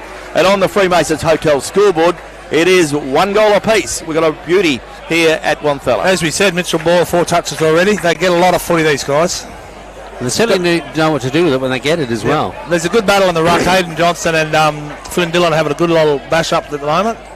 Similar type players. And they'll win their share of ruck taps this afternoon, and it's the players around them that will make the difference in the middle, that's for sure. Ball back in the middle, 1 goal apiece in the grand final here in the GNFL. Big crowd in attendance. A sun-drenched WA Country Builders Stadium. A bit of rain earlier this morning, but it has disappeared altogether now. Ball back in the middle, players setting themselves. Flynn Dillon roves his own ball, goes to ground, puts it onto his boot, sends it into the half-forward area. The mark is not taken by that player as he goes to ground, and Jace Price. He gets it away to a teammate to the outer side. Kimberley back to Price, onto his boot. He's dealt with as he gets it into the full-forward area. Up goes that player and takes a nice mark. And he'll have a shot on goal. And that's Jordan Williamson. We talked about Jordy Williamson this morning. He's been in good form, hasn't he? Yeah, he's a beautiful kick as well. He doesn't miss too often. I've probably put the mockers on him, but he's probably, like you say, confidence player. 1 or 2 goals and then they get going, you know. So here he is, Jordan Williamson, 35 metres out. He's gone out to 50. He's going to come in, kick from about 35. One of the best goal kickers in the team. So a very important shot. They're all important grand final day. You have to be efficient, you have to be effective. And couldn't Jordan start the game rolling for himself? There goes his kick. Looks very good off the boot. And naturally his teammate and him are very happy as the scoreboard rolls over for the Freemasons. And it is Railways, 2 goals straight, 12. They lead Brigades 1 goal straight. And for the listeners, the breeze is blowing it from a southwesterly direction, so favouring Wantella end, about 2 goals, so because it's going slightly across the ground. So that was against the breeze there, Pete. Yeah, that's north wind, Pete. Yeah, northeasterly breeze. Yeah. Sorry, what did I say? South. Yeah. Northeasterly, I apologise. Yeah, it's across the ground. It possibly could be a goal to the golf club end. That's probably about it. Theo Bennett to put the ball into the air. We're into our 6th minute of this first term with thanks to Community Bank Geraldton, and the ball is the very, very hard sought after product. And once again, a pack develops. The umpire has no option but to come in and throw the ball up again. Ball goes into the air. The big fellas go at it. Hayden Johnson gets the best of it. Caden Dan uses it well. Has the ball held to him. And once again, the umpire has to throw it up. So plenty of pressure on the ball carrier. A lot, indeed. A lot of pressure on the ball carrier as it comes out of the middle now. Player quickly set upon. It's good to see Pete. It's good to see Pete and Glenn. We've got the whole ground. The full forward to stay at the full forward. No zones. No, it's just an open. The two up and go at it there, and it was the big fella for Brigades that won on that occasion. Hayden Johnson putting it to ground, but it's Kimberley who gets it out now to Boyle. Boyle to the outer side, and player running in to do his best on that occasion was James Huggins. In fact, the free kick has gone the way of Boyle. The little general He's a clean medalist indeed. He sends it into the half-forward area. Won it a couple of years ago. Dual medalist with Jamin Alone from the Rover Football Club on that occasion. The ball goes further afield, coming off the toe poke of that player, Chris Scott, and finding the bounce. He's looking dangerous, Chris Scott. He is. He looks like he's fired up. He's played in a lot of finals, of course. He's had a lot of success with the Rovers in recent years, and playing for Railways in season 2025. Svensson's coming off, and I wonder if that's precautionary. He's not moving that well. Ball comes the way of Railways. Railways can do something. If Benon Saunders can pick it up, he can't. Ball goes very close to the boundary. In goes Blake Bunder, puts it on his left boot, kicks it towards full forward, pack into the air. Ball comes the way of Brigades. Caden Dan's there, gives it away to O'Brien. O'Brien picks out Daniel Leach. Daniel Leach kicks it up the ground, finds Ronan. Lucas gets his kick from centre wing up towards half forward, going very close to the boundary line. The Railways have the numbers. Jamie Huggins is there, goes by hand to Scully, to the player there in Evans, goes the way of the player in Kimberley, who gets it up to Kavanagh, who is on centre wing. Kavanagh sends it out in front of our broadcast position, looking for the player there who wasn't equal to the task, and finds the boundary. On that occasion, Rona probably should have held on to the ball a little bit longer going down the wing. He got rid of it a little bit too early. There was no one upfield, and of course the ball was turned over. Big grandstand full this afternoon, as you'd expect for the grand final. The Podge Jackson grandstand here at the WA Country Builders Stadium. A free kick has gone the way now of Hayden Johnson, the big ruckman. Hayden Johnson, he'll figure in the fairest and best for his club again this season, one would think. He's won a couple, including a Clune medal. Down it goes into the half-forward area, but over the back. A nice mark is taken, and it's taken by the defender. And it is a classy defender indeed in Drew Tunbridge. He goes laterally now to the outer side. Finds that player, Ben Saunders, the veteran. Onto the fat side of the ground now, where there's a bit of space. Knocked forward by Dan. Dan only gets it as far as his Railways opposition. Inboard now. He's clever, isn't he? As Kavanagh. He goes in and out of a couple of players. Goes to the outer side into the half-forward area now for Railways. The boundary coming up all too closely.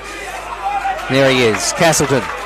He mops up, sends it down the line, and it looks like it is with Brigade. So Brigade's on the far side. The far expanses of WA Country Builders Stadium come down the ground, but it is marked by Railways again. It's a bit like tennis. Nadal to Federer. The ball coming further afield into the middle now. It's picked up by a player who plays on now in Simpson. Simpson for Railways into the half-forward area. Over the back it goes. Working hard as that player in Castleton. He's almost collected as Geordie Williamson comes running through like a Mack truck. Castleton was clever and lucky enough to get away from that. He goes to the outer side. Finds Ralph. Ralph in turn down the line, and they're away. Seppler sends it inboard, but he's knocked off his kick and finds a Railways player. That player in Saunders goes one way then the other. Puts onto his boot. Getting into their forward 50 a lot more at the moment are Railways. Going slightly against the breeze. Comes off hands. Castleton involved in that passage of play once again. It goes over the boundary, Glenn. A lot of nervous anxiety. There was a big build-up. A lot of time for the players to prepare for today's game. A 3:30 start, so it throws the players out a little bit in their preparation, and they're nervous. And they are starting to find their way. But it's a good contest, as Peter mentioned. There's lots of people spread out across the ground, but they are closing in on that end at the moment. As we see Mitchell Boyle throw boot to ball from 50 metres, kicks it up towards full forward. Looking up there for Geordie Williamson, comes to ground. Kavanagh is that player. He's caught in possession, and a good tackle put on him by Isaac Ronan. Yeah, the pressure by Railways at the moment on the ball carrier is immense, Pete. Isaac Ronan, a very good player, kicks it out wide, but his kick carries his teammate. But well done by Dylan Ralph. He's made something out of nothing. Grabbed the ball, kicks it up towards centre wing, looking up there for Dale Williamson. But Dale Williamson has got into the back of his Railways opponent, so Railways will get the free kick. So Railways have got the ball, and they have it on centre wing on the outer side. Jamie Huggins, I think. Coming back to Ruben Ulrich. Ruben Ulrich was a player that must have been interfered with, so Ruben gets a big kick up towards half forward. Ball drops short, ball smacked away. Comes the way of Brigade's Caden Dan, who started the game very well. Gets a handball away, but only as far as Kimberley. Kimberley goes to Simpson. Simpson goes by hand, looking there for a teammate in Moore. Ball comes to a big pack, and the umpire has no option but to come in and throw the ball up again. 12 minutes gone in this first term with thanks to Community Bank Geraldton. And this is our Drill O'Malley Motors Game of the Day. Grand Final 2025. And at the moment, it's a 6-point margin in favour of the Blues. Ball going forward now. Sepala off his boot. In fact, it's a bit quick into the half-forward area. Good mark is taken by Dylan Ralph. Geez, he plays well with Armat Watkins. I mean, it is. He only had eyes for the youngster running forward, and that was Ronan, Lucas Ronan. And he made good position there, Ronan. Armat Watkins saw him out the side of his eye and wasted no time in sending it down the young fella's throat. Now he will have a shot on goal. He's directly in front, and he is about 35 metres out. In fact, a little bit more than that, so let's see what he can do. So, Lucas Ronan missed a game last week due to suspension. A red card. The kick is low, off hands, and through for the minor score. Yeah, minor score on the Freemasons scoreboard. And we see Railways a 2 goals straight, Brigades a 1 goal one, that's 7. We haven't seen Dylan Lucas at all yet, so he's one of their trump cards. He hasn't touched it. Ball comes back in, goes the way of Railways' Jace Price. Jace Price feeds the handball out to the hard-running player there in Elliot Delaney. Delaney's kick goes up towards centre wing. Ball slapped away from him by Brigade's James Horseman. And the ball is right on the boundary line. Comes the way of the Railways player there in Flynn Dillon. He gets it out by hand, and Railways can regroup as Kimberley gives it away. Goes the way of Chris Scott. Chris Scott kicks it the way of Jordan Williamson. 50 metres out. Jordan comes back towards the centre. Looking for Jesse Adamini. Finds Adamini. Adamini centres the ball, and he's picked out a teammate. And a good mark taken there by Jager Williams. Jager Williams sends it down the corridor. Doesn't meet the intended target. Brigades do the better in that passage of play, going backwards before it went forward. And it is the player there in Horseman again that gets it. He sends it to the outer side. And the ball is marked again by Railways. So Railways corralling their opposition at the moment. Friolo has it. Puts it onto his boot. Sends it out in front of our broadcast position. They go up to take the mark. The player couldn't take it on the first occasion. It's brought to ground, and Sam Scully almost caught in possession. The ball spills free. Goes away with Adamini now. He's got a couple to beat. He gets it back out of the pack. It's slapped forward by his teammate into space. They continue to push it forward to Railways, but the defence for Brigades are resolute as a bit of a pack develops and the whistle sounds, and the umpire will ball it up right in front of the very boisterous crowd here at the grand final. Railways are looking good. Umpire Bennett puts the ball into the air, roved and rucked by Flynn Dillon, but the ball comes back towards Ben Saunders. Saunders gets a handball forward, looking there for Adamini. In goes Patrick, and on that occasion it was John Patrick, and John sees the ball across the boundary line. Another boundary throw in.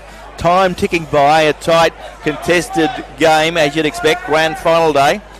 Boundary umpire puts the ball back into play, and Patrick doing the rucking with Flynn Dillon has the best of it. Goes the way of Keegan Cross.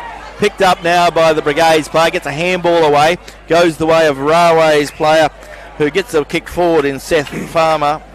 In fact, it's not Seth, it's King, Damien King, isn't it? Damien King with the ball. So the ball back in the throw up, goes the way of Flynn Dillon, goes the way of Tristan Simpson. Tristan gets a handball away, but only as far as the Brigades player. The player didn't have a prior opportunity. The umpire comes in. Player, Flynn Dillon started to put a bit of influence on the game. He's had 5 possessions. Railways throwing everything at Brigades but the kitchen sink. Yep. Can the Hawks hold on? And this player is certainly a key to that. Dylan Ralph was quickly brought to ground. Will be throwing up now. Scoreboard 12 plays 7 in favour of the Blues. It is 16 minutes gone in the first term. It's been played at a frenetic pace. Going the way now of Chris Scott. He weaves. He's run a long way.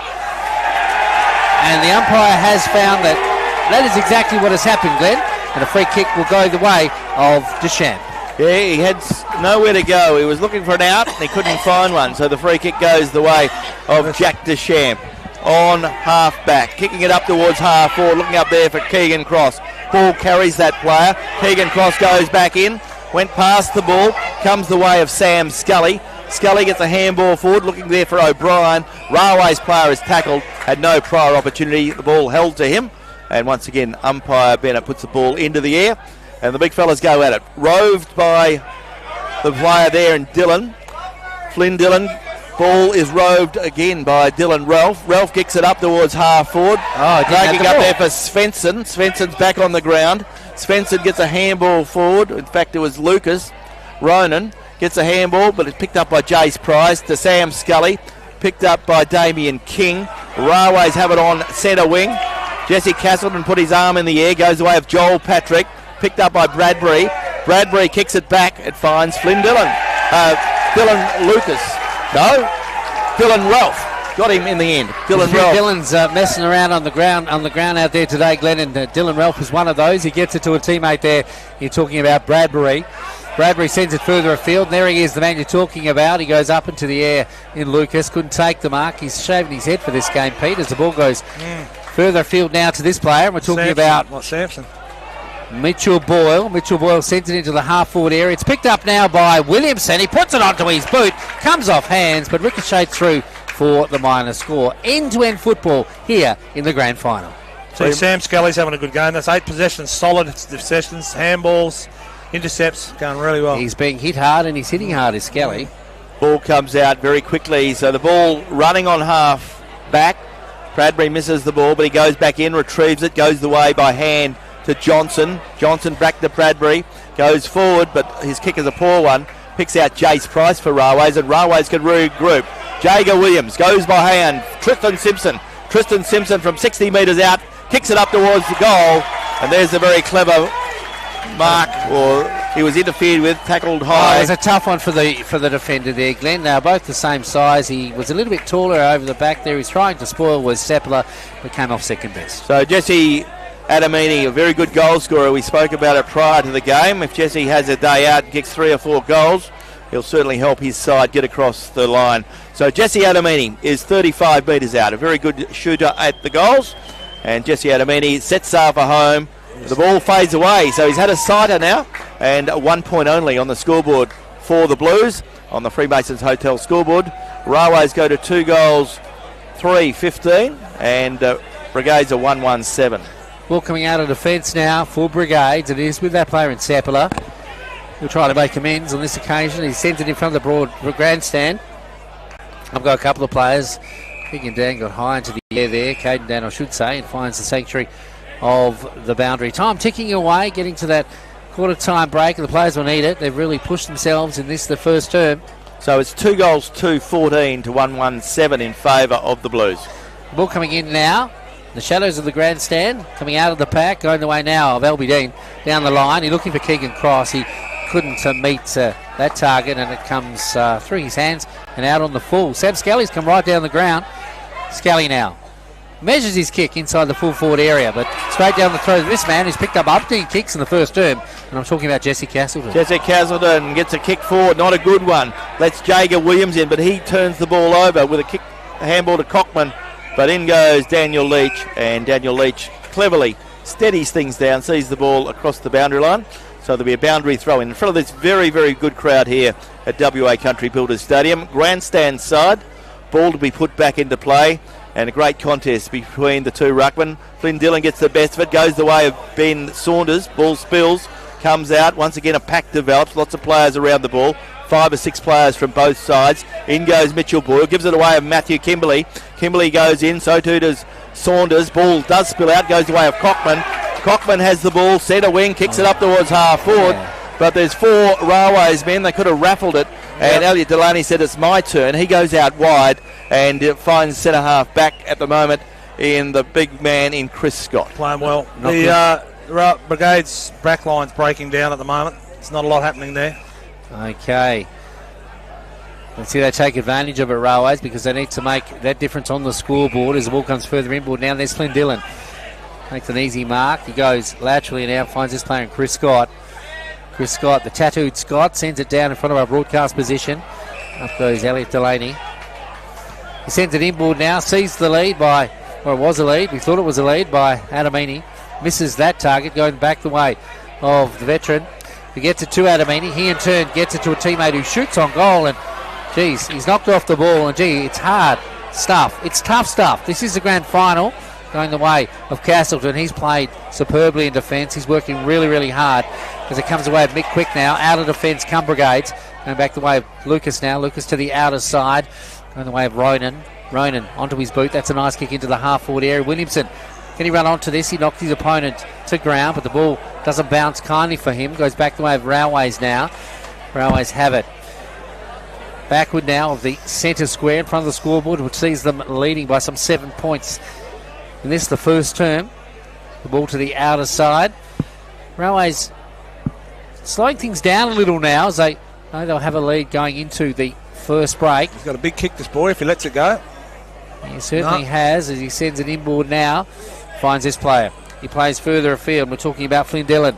A nice big kick by Dillon into the full forward area. The siren sounds, but a shot on goal is after the siren, will not be recorded. And at quarter time, we have a match on our hands. It is the grand final for 2025 in the GNFL. And at quarter time, it is Railways 2-2-14, leading Brigades 1-1-7. And you're listening to Radio Mama, the home of finals football. Our Drennan O'Malley Motors GNFL Game Day is brought to you by our member for Geraldton, Kira Lee War, on Radio Mama.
Motors Game Day is brought to you by our sponsor, Melissa Price, your local member for the Seed of Durack. Stay tuned to the home of GNFL football, Radio Mama.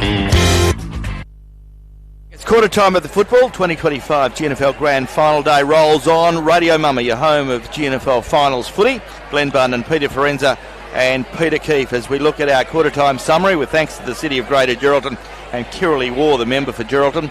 Goal scorers, Keegan Cross has kicked 1 for Brigades, and Railways 2 goal scorers. Chris Scott has kicked 1 and Jordan Williams has kicked 1 as well.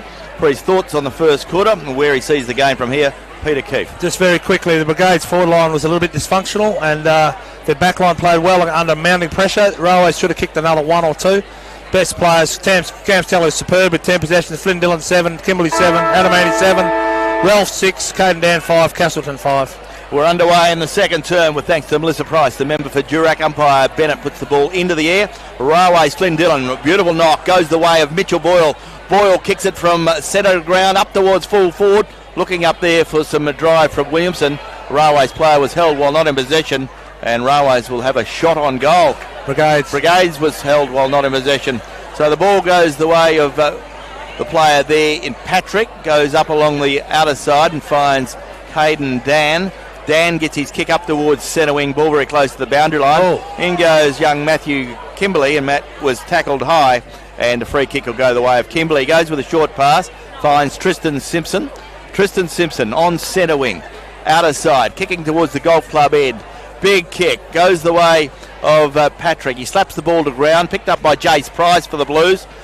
Is cut off by Ronan. Ronan kicks it back out to the outer side. Tristan Simpson there couldn't put a handle on it. Picked up now by Brigades, and they get the ball forward just ever so slightly, but Railways are regrouped and picked up by Boyle. Mitchell gets a kick forward, goes the way of the player there in Moore. Moore goes by hand to the hard-running player there for the Blues. You get the kick forward, and a good bit of play from them. And the ball is out of bounds again, so we've gone a long way and gone nowhere. Glad, Peter. Like we said, Boyle and Kimberley are creating a lot of trouble. They've got 8 possessions each versus Brendan Cockman with 3, Deschamps with 3. Their centre line's getting slaughtered at the moment. So the ball is on the outer side. The boundary umpire will come in and throw the ball up. So we've played almost a minute 40 in this second quarter, and it's 14 plays 7, so nothing has changed since quarter time. Ball thrown in.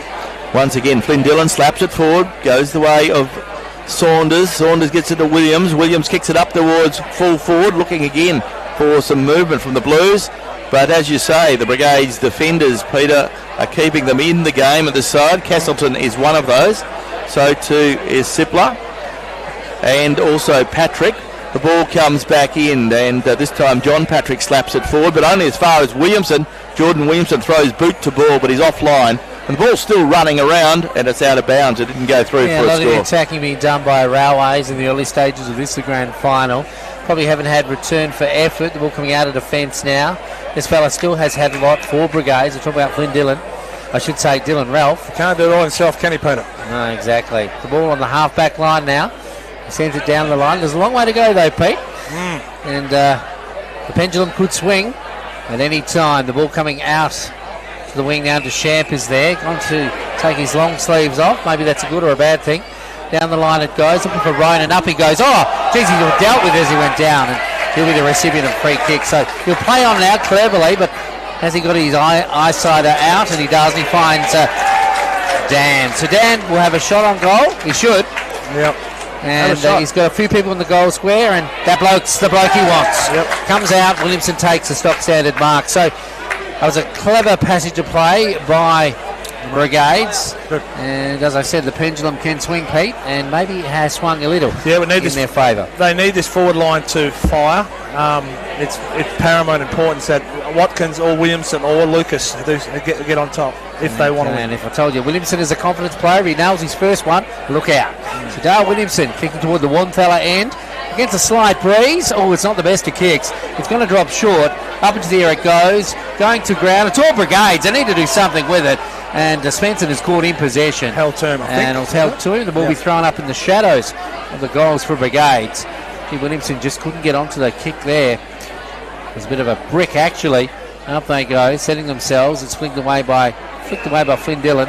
Player is quickly set upon. They'll thrown up once again. So the pressure on the ball carrier continues in the GNFL Grand Final for 2025.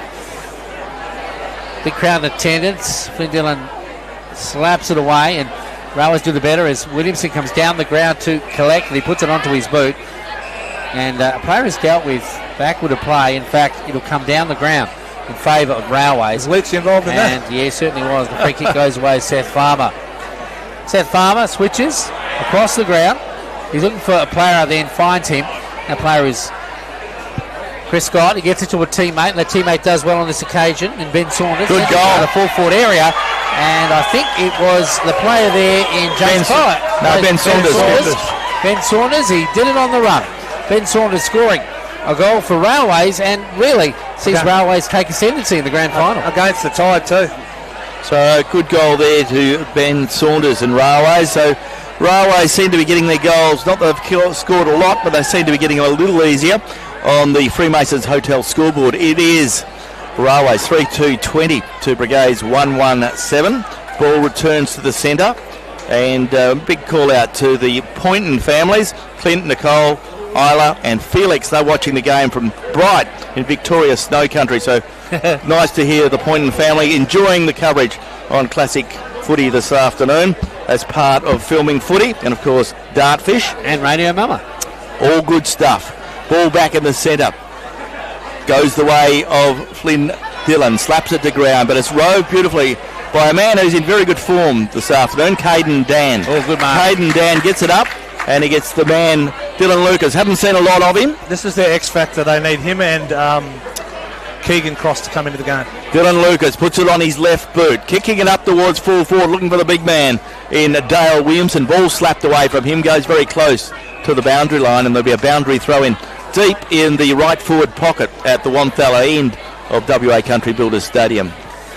So the ball about to be thrown in, back into, and he heard Pete give his order of Coke Zero, so I wonder if we're getting anything as well. What's in my weight? The ball coming in now, players diving on top of each other, and Railways are putting immense pressure on their opponents' Brigades at the moment. Brigades holding sway slightly, but they travel on the scoreboard 20-7, or 7-20. Up in their full forward area now. Can they get another goal on the board and start to even things up? That'll mean he has other ideas for the Blues. Sends it outside the pack, and off the boot it comes down the line, but there he is again, young Ronan. Jordan O'Brien. Oh, Jordan O'Brien, I should say. They all got the same blue boots. They're wearing the blue boots, yeah. Jordan O'Brien sends it inboard now. Good mark. Yeah, Jack nice mark is taken by Jack Deschamps. Now, Jack Deschamps is in scoring distance here. One would think that Brigades at this stage in the game need to nail this one. You feel like they need a spark, don't you, They Pete? do. They need a spark. And Deschamps is probably the man to do it. And Jordan O'Brien, a nice weighted kick, measured kick. Found Deschamps inside the forward 50, about 20-25 metres out. We'll get onto this one at about that. Kicking toward the Wanthala end. See what he can do. Jack Deschamps, a very important cog in the Brigades machine. Looks like he has. No, it's cut short. Comes off hands and goes through for the minor score. On the Freemason scoreboard, we see Brigades a 1-goal 3-8 and 1-goal 2-8, and Railways a 3-2-20. The ball rebounds quickly, and Railways have the ball on centre wing on the outer side. A whistle on play. Umpire's seen a free kick. It'll go the way of Railways, and it looks like it's going up the ground, so I'm not too sure. Kavanagh's got it. So Kavanagh's got it. So Kavanagh will take the free kick, and he's a good man with the ball. Kavanagh looking for some movement. Railways keen to rebound, although Brigades again. It could be a big turnover when you don't kick a goal at one end, you go back up the other end and they score a goal. Castleton, I should say. So the ball will be thrown in again on the outer side. So players of both sides going through the interchange. There's lots of interchange, as you'd expect. A busy day for the interchange steward as players coming and going pretty often. Umpire puts the ball into the air, ball very close to the boundary line. In goes Flynn Dillon, he's tackled, has the ball held to him, and the umpire has no option but to come in and throw the ball up once again. Time ticking by in the second term with thanks to Melissa Price, the member for Durack, Glenn Barden, Peter Forenza and Peter Keefe, keeping you across all the action Grand Final Day 2025. Don't forget the Gerald Hotel, place to visit this evening, Bob's Bar. It's a nice place. Get a few musos there, having a jam session. It's an entertaining night. Bob's Bar in the Gerald. You find them in the middle of Gerald. Send the ball on the far side now. On the Falls Road side, players setting themselves. Up they go. Throw it in again. Yeah, they'll have another go at that one. There's a bit of breeze here. I think everybody held up with the breeze trying to there. Probably did, Pete, coming from as we mentioned, from a northwesterly direction. Probably a 2-goal breeze coming slightly across the ground. Brigade's trying to do something with it. Quickly mobbed up, but Railways do the better, or do they? They come through the pack now into their half-forward area. The defence for Brigade's working overtime as we see a player put his... The champ it is again, try and get the ball out of danger, but it only goes as far as that player and Anthony Priolo. He kicks to the outer side, the deep pockets of WA Country Builders Stadium. And the ball's bottled up again. Brigades need to do that so they can compose themselves somewhat. Railways throwing everything at them at the kitchen sink at the moment. On the far side it is with Brigades, but it finds the sanctuary of the boundary once again. So it is pretty tough out there in the grand final, Glenn. Yeah, Dylan Ralph got dealt with, and he'll get a free kick up the ground. Daniel Leach has got it. Yeah, Daniel is a recipient of the free kick, but it was Dylan Ralph who was taken off the ball. Ball comes forward, goes the way of Jack Deschamps, centre wing. Playing another good game. He's a hard worker, there's no doubt about that. Gets it up towards LB Dean. LB Dean on centre wing. Brigades, as we say, will they get a spark soon? Ball goes forward, and a good mark taken again by the Hawks. Comes back to that player who sends the ball forward and gets it up towards half forward. And a whistle on play, a free kick. Skelly. Been very good, Sam. A nice mark. Solid. Comes laterally now to Skelly. Finds a teammate. And that's Riley Evans in front of our broadcast position, or not far away from us, for Radio Mama. Coming out the way of Adamini now, wearing the long sleeves. Adamini, the captain, in and out of the side a little bit this season. Goes down the ground, finds Skelly again in turn to the new guy on the block. That's Kavanagh. Kavanagh's quickly dealt with. He loses possession. The ball spills free, but it comes back the way now of this player, Blake Bunter. He gets away to Adamini, back to Bunter, but he's at 6s and 7s, but he does well, Bunter, to get it away into space. It's going laterally, not forward, but Adamini wants to make amends as he heads toward the boundary, puts it onto his boot, sends it toward the golf club end where the goals are at that end of the ground. Players working hard. One of those is the youngster in Seth Farmer. Quickly puts it onto his boot, shoots on goal, goes across the face. There is some Railways players there. Can they make amends for it? They shoot on goal, but there is again Jesse Castleford. He is the quintessential Rock of Gibraltar. Kavanagh looks like a bit of trouble for him as he comes off the ground in the hands of the trainers. Ball is on the outer side, and the ball will go forward. Mick Quick gets the ball up along the centre wing, but a good mark taken by Elliot Delaney. Delaney for the Blues on centre wing, just in front of the Freemasons scoreboard. Railways 3-3-21. Brigades a 1-2-8. Ball comes quickly up towards full There he is back. again. There's your man, Pete. And there he is, Jesse Castleton. It's taken about 7 marks or even more than that. Jesse Castleton goes out wide, looking out there for James Horseman, very close to the boundary line. The boundary line comes into play, and once again there'll be a boundary throw in. 21 plays 8 in favour of the Blues. Time ticking by in this second term, with thanks to Melissa Price, the member for Durack, on Drennan O'Malley Motors Game Day on Radio Mama, your home of GNFL footy. Boundary umpire puts the ball back into play, and once again Flynn Dillon does well. Takes the ball, feeds a handball out towards Mitchell Boyle. He feeds one out to Kimberley, goes the way of Scott, comes back towards Antonio Priolo. He throws boot to ball, picked up by the player there, and Damien King, and he has kicked a very good goal and a very good finish there to Railways, and Railways starting to spread the margin on the Freemasons scoreboard. Railways are 4-3-27, Brigades are 1-2-8, and you're tuned to Radio Mama, your home of GNFL football. Yeah, that was a good goal by King on that occasion. He had the opportunity to go forward, and he didn't waste any time. Every player in the side is treated equally, or sees their job as being equal. No one is better than anyone else in the Railways lineup, and he knew that opportunity was for him, and he didn't let his teammates down, Pete. Yeah, Jesse Castleton and Brigade's back on work and overtime. Their forward line's still relatively dysfunctional. They need someone to create something, whether it be Dylan Lucas. I'd be putting Armat into the centre, Watkins into the centre, get him in the game, get him touching the footy.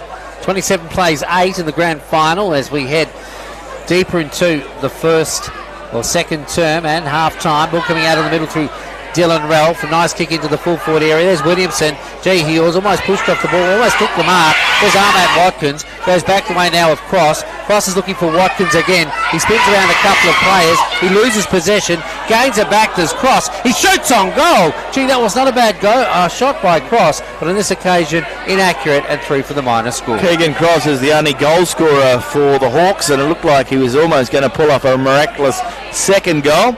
As we see Railways bringing the ball back into play through Riley Evans. Riley Evans, the man from Carnarvon. Carnarvon Cups on this afternoon. As the ball goes forward, goes the way of player there in Bunter. Goes over the back, finds Scott, but Scott took a very long time. Lucky to get away with that. Ball comes back towards Scott, and he's looking ominous this afternoon. Is Chris Scott. Grabs the ball, kicks it up towards full forward, ball running free. Mitchell Boyle's there, slaps it out in front of him. Geordie O'Brien is there for Brigades, sees the ball towards the boundary line, and the umpire says that is not a deliberate out of play, so the ball will be brought back in. There'll be a boundary throw in about 15 metres around from the left point post, the golf club end. And Railways have added some 2 goals, 1 in this term, and Brigades have added 2 behinds. 18 points is the difference in the grand final in favour of the Blues. Ball coming in now. Deep attack now for the Railway side at the golf club end. And the ball finds the boundary once again. Time ticking away, as Glenn said, 15 and a half minutes gone in this, the third term, thanks to Melissa Price, the member for Durack. Boundary umpire throws it in.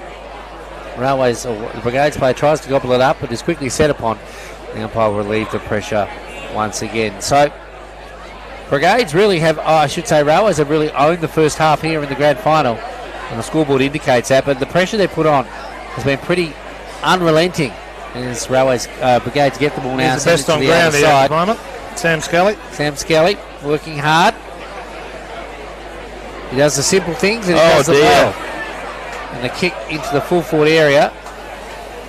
What are we going to see there, Glenn? What's happened? Well, he got barreled after, so the ball will go up the ground. So I think Dylan Lucas found himself in an awkward spot. He ran through him, and now the free kick goes up the ground. So all of a sudden, the free kick where the ball lands, and it goes the way of Jesse Moore. So Jesse Moore lining up for goal, 40 metres out on a 45-degree angle. This will hurt if they get this. Well, it'll be a big margin as we head towards the latter stages of this second term. So Jesse Moore, can he get a very important goal? They're all important in grand finals. There goes Jesse Moore's kick. Looks pretty good off the boot. And Jesse Moore gets his first of the afternoon. And Daniel Leach goes in to have a chat. And the scoreboard rolls over for Freemasons. And it is Railways taking a bit of control now. Railways are 5-3-33. They lead Brigades 1-3-9 as we head to the 18-minute mark of this second term, with thanks to Melissa Price, the member for Durack. Yes, they're really good on top here at the moment, haven't they, the Blues, Pete? Oh, look, Sam Scully's had 13 possessions. Mitchell Boyle's had 9 or 10. Matt Kimberley, Adamini, they're hurting them. The centre line players, Deschamps been okay, Ralph's been good, but there's too many passengers from Brigades. They need spark, and they need someone on the forward line to do something. Peter Bucket-Keefe, special comments throughout season 2025. Glad to have his company. Hopefully we can do it again next year, all things being equal. Ball back in the middle now, players setting themselves, and it's won on this occasion by Patrick. The ball was knocked down by him, but pack develops and no one got any advantage there, and the umpire will throw it up once again as we head toward the big break in the grand final. It is Railways who have a relatively commanding lead, one would think. The ball off the half-back line goes forward now for Brigades, and they get a goal in the last few minutes of this, the first half. The Railways have other ideas on the far side, the Force Road side of the ground. They get possession. Chris Scott's hurting them. Chris Scott is hurting them as Chris Scott gets the ball and sends it inboard. He's looking for support in there, doesn't find it. Brigades do the better. Ronan, the younger, as Lucas sends it back to the outer side. They get a kick away, do Brigades. into the half-forward area, going the way now of LBD. Gets a handball away. Can they set something up in the dying moments of this, the first half? Up goes Williamson. He fists it away, but he couldn't take the mark. The ball is still in the possession of Brigades, but they just stand and watch, and Railways pick it up and send it to the outer side, but they get it again. Keegan Cross into the half-forward area. Takes a nice mark as Cross. He sends it inboard. And there he is, takes a nice mark, and that's a little fellow that has had a bit of the ball this afternoon. And we're talking about Lucas Ronan. He's had a shot on goal already, but wasn't successful at the other end. So this is important for our Brigades, because going into the halftime break, they need to have their tails up a little bit of confidence in themselves as they come into the second half of the grand final. It's been all Railways, one would think. Lucas Ronan. The kick from about 25 to 20 metres out. Looks good off the boot, straight through the middle, and that's a much-needed goal for Brigades. An important goal on the Freemasons scoreboard, and we see Brigades tick over to 2 goals, 3-15. They trail Railways 5-3-33. So we've seen Brigades add some 1 goal 2 in this second quarter, and we've seen Railways add some 3 goals 1. So it's been Railways' quarter, but that was a very important goal. We're into time on now. And Peter Keefe, it's important that Railways don't kick another goal for Brigade's sake before half-time. They're hanging on. It's not a high-scoring affair, but they're hanging on. Still in the contest. Yes, for sure. Yeah. But they need to keep making every post a winner. Ball back in the centre. It's 3 goals, isn't it? Yeah, nothing in it. 18 points, yep. Ball back in the centre. Bennett, the umpire, puts it into the ground or into the air. The ball comes out. Caden Dan's there. Can he pick it up? Runs into a dead end. Picked up by Brigades. They get the ball forward, but Matt Kimberley's there. Matt Kimberley, who came second in the JJ Clue, along with his teammate Flynn Dillon. Good kick. Ball comes back to Bunter. Blake Bunter puts it on his left boot, looking up there for Jesse Moore. Carries that player, finds another Jesse Castleton, but Castleton sees the ball across the boundary line, and there'll be a boundary throw-in about 35 metres around from the left point post. Golf club end of the ground. The breeze is blowing directly across the ground, hardly any influence on the scoring end, but it's certainly keeping a lot of the play on the far side of the wide expanses, which is WA Country Builders Stadium. Picked up by Blake Bunter, well roved. Bunter puts it on his left boot, kicks it towards full forward, ball running free, and the ball is still in play, and Brigades are able to clear through Clay Sipler. Sipler goes out wide, and he finds a teammate there. And that teammate getting the ball on the boundary line, looking for some movement. There goes his kick. Bradbury gets it up towards centre wing. In goes Jesse Adamini, does well. Feeds a handball out, finds Kimberley. Kimberley's run down, play on's the call. Ball comes back into the danger zone. In goes Mitchell Boyle. He's right on the boundary line. He's turned it around, but there's a whistle on play, and the ball will come back. And there'll be a boundary throw in. The play there was out of bounds, so the boundary umpire will put the ball back into play. Must have ran out of room, yeah. Ball coming in now from the far side of WA Country Builders Stadium, at the end to which Railways are kicking, and it is our player again in Boyle who has it, the little general, looking for a premiership with the Blues. He sends it inside the square. Players diving on top of it, and no one wants to let it out of their keeping. And the ball up, just metres away from the goal for Railways. Dangerous territory for Brigades. This ball is thrown up in the dying stages of the first half, and Brigades need to slap it through, or do they? This ball goes to ground, and I think a free kick has been awarded. In fact, it's gone through for the minor score, and they'll kick it out of defence. So ball's with Patrick now. We go to the outer side. Players setting themselves. Doesn't meet the intended target. Comes off hands and spills over the boundary. So time ticking away in this, the grand final. Half-time can probably not come soon enough for Brigades. This will probably be the last time I'll see Mitchell Boyle at the Railways presentations. He said, let's win the premiership and that's it. So we may never see him again. Okay, the ball coming in. I think there'll be about 6 others that will be joining him if they do win the premiership. Yes, exactly right. And he did give it away a couple of years ago, but came back to make sure that he could get that premiership with the Blues. Sam Skelly. Railways going forward. I should say Brigades, and Sam Skelly mopping up. He's having a blinder is Skelly. He sends it inboard. The siren sounds. The things slow down in the grand final because it is half-time. The big break for 2025 in the GNFL Grand Final, and it is Railways who have a handy lead. At half-time, it is Railways 6-3-33. They lead Brigades 2-3-15, and you're listening to Radio Mama. We are the home of GNFL football.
but it's still a very low-scoring game. Still anybody can get back into this contest. Half-time summaries with thanks to Kirrily War, the member for Geraldton, and also the City of Greater Geraldton. And at half-time, it is Railways 5-3-33, and they lead their opponents 2-3-15.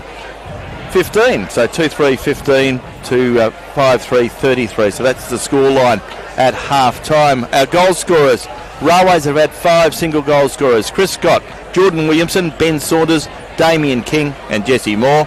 For Brigades, their goal scorers, Keegan Cross 1, Lucas Ronan 1. Looking at the better players and what he thinks of the game and where to from here, JJ Clune medalist and premiership player Peter Keefe. Yeah, well, Brigades are up against it a little bit. Railways look really functional. They played as a team. The bottom 6 or 8 from Brigades haven't really performed as yet, but in saying that, Peter and Glenn, it's 3 goals. He kicked 3 goals in 5 minutes, so they're not far off the pace. The Brigades forward line hasn't functioned as they would have liked yet, but they have got some dangerous people down there. Sam Scully at the moment, best on ground. A rock of Gibraltar break there, took some marks. Just does the little things. He's not flashy. He handballs a lot with both hands. Kimberley with 12 possessions, Boyle with 12, Adamini 11. Chris Scott's been dangerous with it. Before the game I said Boyle and Kimberley get a lot of the footy, and they do, and they're very good footballers, but Scott does hurt you by foot. And also for Brigades, a few too many of their midfielders are getting beaten a little bit. Ralph's been good. Deschamps came into the game. Castleton has been very good down back. If they didn't have Castleton, they'd be in trouble. Caden down 7. Hayden Johnson and Flynn Dillon are fighting it out in the ruck, and Flynn Dillon is slightly on top. Okay, so that's what's happening here at half-time. We've got a ball game, only 18 points the margin in favour of the Blues. In earlier games today, Railways won their way through and have won the premiership in the Colts. Railways 8-9-57, defeated Mullawa 8-2-50, and the medal went to Railways' Gus Osborne, and the East Fremantle medal went to Mullawa's Leadham Papertalk Jr. In the reserves, there was Towns 5-5-35, defeated Railways 2-5-17, and in the reserves, the Charlie Come Again medal went to James Killo from Towns. East Fremantle medal went to Towns player Dylan Gill Shiozaki. In the women's medal, for Heather Brett medal, was won by Andy Payne from Chapman Valley, and the East Fremantle medal went to Eva Campo from the Chapman Valley Footy Club. In the women's game, it was Chapman Valley 5-8-38 to Towns 3-2-20. So that's the state of play. Great to see a lot of people on the ground at half-time. We had a junior game. We had a women's sprint and a men's sprint. The men's sprint was won by a very fast Kane Simpson, who finished very, very strongly, and Kane Simpson was the winner in that. So that was a very, very interesting race indeed. But lots of kids out on the ground. The umpires are already out there ready to get the game underway when the players are in position. The Railways players have been out for a little while. They are warming up near the golf club. Glenn, the Guardian medal, which is best on ground in the grand final today, a panel will select the Guardian medal, and the panel comprises Dale Baines, premiership player and Clune medalist, of course premiership player with the Towns Football Club. Leith Teakle, former vice captain of East Fremantle, played a number of games with the East Fremantle Football Club and also played for Collingwood. The Radio Mama broadcast team, which is made up of yourself and also Peter Bucket Keefe, who is a Clune medalist and premiership player, and Luke Lawson, sports writer with Gerald Newspapers. Okay, so it'll be interesting to see how that plays out. Railways players would be in the box seat at the moment, but as Peter Keefe said, 3 goals. You can kick 3 goals in 3 minutes in modern day footy, but they haven't looked like it just yet, but there's a long way to go. There's a half of footy to be played, and I guess the third quarter, the premiership quarter, will tell where we stand. Of course, this is Dredden O'Malley Motors Game Day, and Glenn Barnden, Peter Forenza and Peter Keefe bringing you all the action of Grand Final 2025. And Peter, we must thank those that make footy happen, and of course filming footy is a big part of what goes on these days. The GNFL have had some great support this year. Filming footy, of course, so you can hear Glenn and myself, or whether you want to or not, each and every week on Filming Footy, the game of the day. Classic clashes, Dartfish, custom by ORTC, Great Southern Fuels, Ag Free, the Kimberley Accommodation Group, GHS Solutions. So we thank them from For Local Football, and also our sponsors as well, Glenn, and none other than Drennan O'Malley Motors, who we've been glad to have again with us this year. We certainly are. As we're about to get this third quarter underway, once again we've got to get a few hundred kids off the ground, which is a good thing. I think it's a great thing for footy, fantastic. isn't it? Yeah, Glenn and Peter, Brigades have to start well here. They're behind the 8 ball. Railways have been all over them. I'm surprised it's only 5-3. Could be more. If Brigades don't show something now, you can't wait till the last quarter. No, you can't wait for something to happen. You've got to make it happen now, as you say. Umpires this afternoon, umpires Paul Luxton, Steve Pratt and Theo Bennett in control of the grand final, as the ground manager's just trying to hurry up a few of the kids and get them off the ground. And we're underway in this third term, and what a quarter it should be.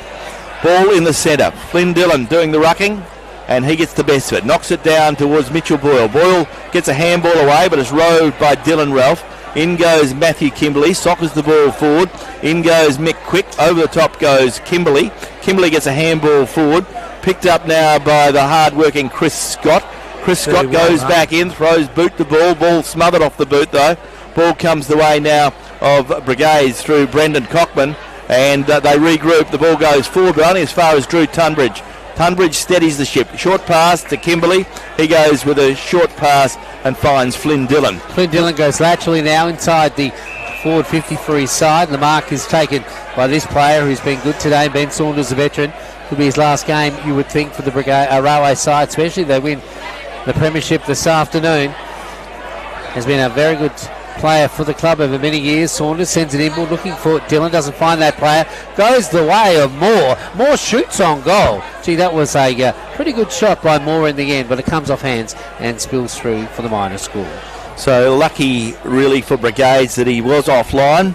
Time ticking by in this third quarter, and another call in. G'day gents, enjoying your call and the vision from 50 k's north of Coolgardie. Got to love Starling when you're in the bush, thanks to Dennis Gilliland and his friends. Dennis Gilliland, of course, former long-time president of the Railways Footy Club. So he'd be pretty happy with what he sees on the scoreboard now, as we see Brigades getting the ball forward through Cockman. Gets it up the ground, up towards centre wing. Pack around the ball, goes the way of Mick Quick. Mick Quick didn't get boot to ball, so the advantage rule will go the way of Jamie Huggins. So Jamie Huggins with the ball, but he wasn't the player to put the tackle on. It was Drew Tunbridge who had the free kick. Drew Tunbridge goes with a short pass. Sam Scully couldn't get handle on it, but he got it out in time to get it to Mick Kimberley, who gives it away to Mitchell Boyle, who from 48 metres shoots on goal, and he's hit the post. Good effort there, but another minor score on the Freemasons scoreboard. Railways are 5-5-35. They lead Brigades 2-3-15. And this quarter has started like the last one finished, with the Railways doing the bulk of the attacking. Drennan O'Malley Motors, Ron, John, Rachel and all the team sponsoring this, the Premiership quarter, the third term. The ball on the far side finds the sanctuary of the boundary, just in front of the big Country Builders Stadium sign. A reasonable crowd in attendance for the grand final. Season 2025 has been an interesting one to say the least. Final four, once it was set, was one which could have gone any way between the four teams that were in it, because they all look pretty good come the finals. And these two teams are playing it off, and Railway's looking to better at the moment as the ball goes away now. That player, Mitchell Boyle, he's racking up kicks this afternoon. Be eyeing off probably a Guardian medal as it comes inboard now, going the way of Adamini. Adamini goes one way then the other, but going backward now to Ronan. Lucas Ronan, in fact it's Isaac Ronan. A nice big kick out of defence as he's dragged off the ball inside the centre square. Goes away of Kimberley. Kimberley in turn to a teammate who gets it away. That player is Scally. Down the line it goes now. Chris Scott, he pushes off and then shoots on goal, and Chris Scott has scored a goal, a very strong, determined goal, and he sent the warning out that Railways are here to play. Boyle and Kimberley, I mean, Mitchell Boyle and Kimberley Glenn are creating havoc, and Chris Scott's it's been dangerous all day. But as you said, Sam Scally is coming right down the ground and being a great link-up man, isn't he? He's been fantastic. Yeah, Chris Scott gets his second goal of the afternoon. He's really looked like he's here to play today, playing some good footy, and just seemed to have the edge. Brigades just don't seem to have a lot of spark at the moment. Maybe that game last week on heavy ground at the Recreation took its toll. They've had to do it the hard way, of course. They finished fourth. They played the first semi-final, they played the preliminary final, and they don't look to have the run in their legs or the skill right. at the minute, but there's still a little bit of time to go. Yeah, 41 plays 15 in the grand final. Ball goes up, goes the way of Flynn Dillon. He throws boot to ball, kicks it up towards half forward. In goes Sippler. He can't control the ball. In goes Ronan. Ronan didn't have the ball. He was held. And the free kick will go the way of Ronan. He goes by hand to Sippler. Sippler gets a short pass, goes out wide looking for Jack Deschamps. Deschamps has the ball on half back, screws it around, kicks it up towards centre wing. Looking up there for Mick Quick. Finds Quick, the co-captain. Mick Quick centres the ball, looking for Cockman. Cockman runs in, takes the ball, feeds a handball out to Svensson. Goes back towards a teammate there in Deschamps. Deschamps puts it on his left boot, but it's cut off by Railways. And Railways' Sam Scully takes the ball again and relieves the pressure. He's having a blinder as Sam Scully this afternoon for the Blues. The ball coming out of defence now. Players diving on top of it. They've just got no avenue forward at the moment. In fact, it was Riley Evans was that player. The Hawks, as it goes away now of Caden Dan. He's desperately working hard, is Dan, but it goes away his opposite number now. Coming inboard. There he is again. At Saunders on this occasion, almost caught in possession, but gets it away in the nick of time. Down the ground it comes now. Players setting themselves. I've got a couple of players, and one of those is Patrick. He fisted away, but only as far as Williamson. Williamson with the Larry boots comes straight through the middle. Up into the air he goes. He's looking for the play there in Price. Price is an equal to the task. The ball spills free. Ronan runs on for it. Well done, young young fella. Puts it onto his boot. It was under pressure, was Ronan. He keeps it inside. There was a nice kick by the youngster into the half-forward area. Up goes Dylan Lucas. He seems to have lost his mojo in this game. He has. Can't control the ball. The ball comes inboard now and finds Kimberley. Kimberley now, as you said, runner-up in the Clune medal the other night with Flynn Dillon. He had a great season. God, he's racking them up too, Pete. He gets a ball to a teammate in the half-back area. Down the ground it comes. There he is again, Scally. Nice handball by Scally. Measured pass, but puts his teammate under pressure, and that player was Kimberley, quickly set upon. Going back the way now of this player. He plays on down the ground. Puts it onto his boot into the half-forward area. Can they set something up here? Brigades, they just don't look dangerous going into the forward 50 at the moment. And Railways are sort of just mopping up as they kick to the outer side. They're playing to a system, and it's working well, and this bloke knows how to set it up. That's the general himself. That's Boyle. Boyle into the half-forward area. Well done. Kicks it up to try and find a teammate, but in defence, a nice mark is taken by Patrick. Joel Patrick sends the ball back out towards Mick Quick. Mick Quick couldn't mark it, but he's good enough to recover. Goes by hand, finds Castleton. Castleton rebuilds and regroups, kicks it up towards centre wing, finds Svensson. Nathan Svensson on centre wing. Brigades need something to happen. They need it to happen now. Goes the way of Ralph. Back to Swenson. And the ball under pressure. Goes the way of Keegan Cross for the Hawks. Centres the ball, and he's picked out a teammate. And a good bit of play there taken by Cockman. Cockman with the ball in the centre of the ground. Kicks it up towards half forward. Pack into the air. Haven't seen anything of Hassan Ahmad Watkins today. Ball comes the way of a teammate. In goes the Railways player. Umpire said he had no prior opportunity, and the umpire will throw the ball up. You're right, Glenn. The players we thought would do something, Dylan Lucas, Hassan Watkins, there's nothing. Ball up in the air now, just inside the forward 50. Can Brigades do something? They have other ideas to the defence. Sam Skelly again. Railways and Sam Skelly. Gee, he must be getting leather poisoning. The young fella, he's set. The ball comes inboard, and there's a player that takes a mark on this occasion, and that is Jordan O'Brien. Deschamps, I should say. Sorry, Deschamps takes a much-needed mark, and he's going to have a shot on goal. Now, to say this goal is needed is an understatement. It could just spark something for Brigades. Kicking toward the golf club end. He's going to have to get onto this. He's about 45 metres out. It's going to have to be a big kick. It's a low one.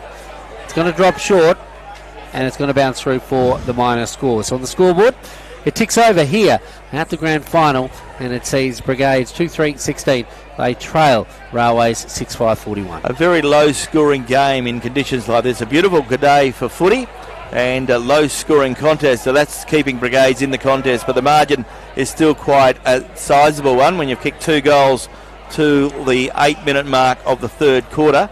You've got to kick 4 to get back in the game. Makes it very, very difficult. Ball on the outer side. Boundary umpire to put the ball back into play. It's just in front of the Freemasons scoreboard, which reads Railway 6-5-41. Brigades are 2-4-16 as the ball comes back into play.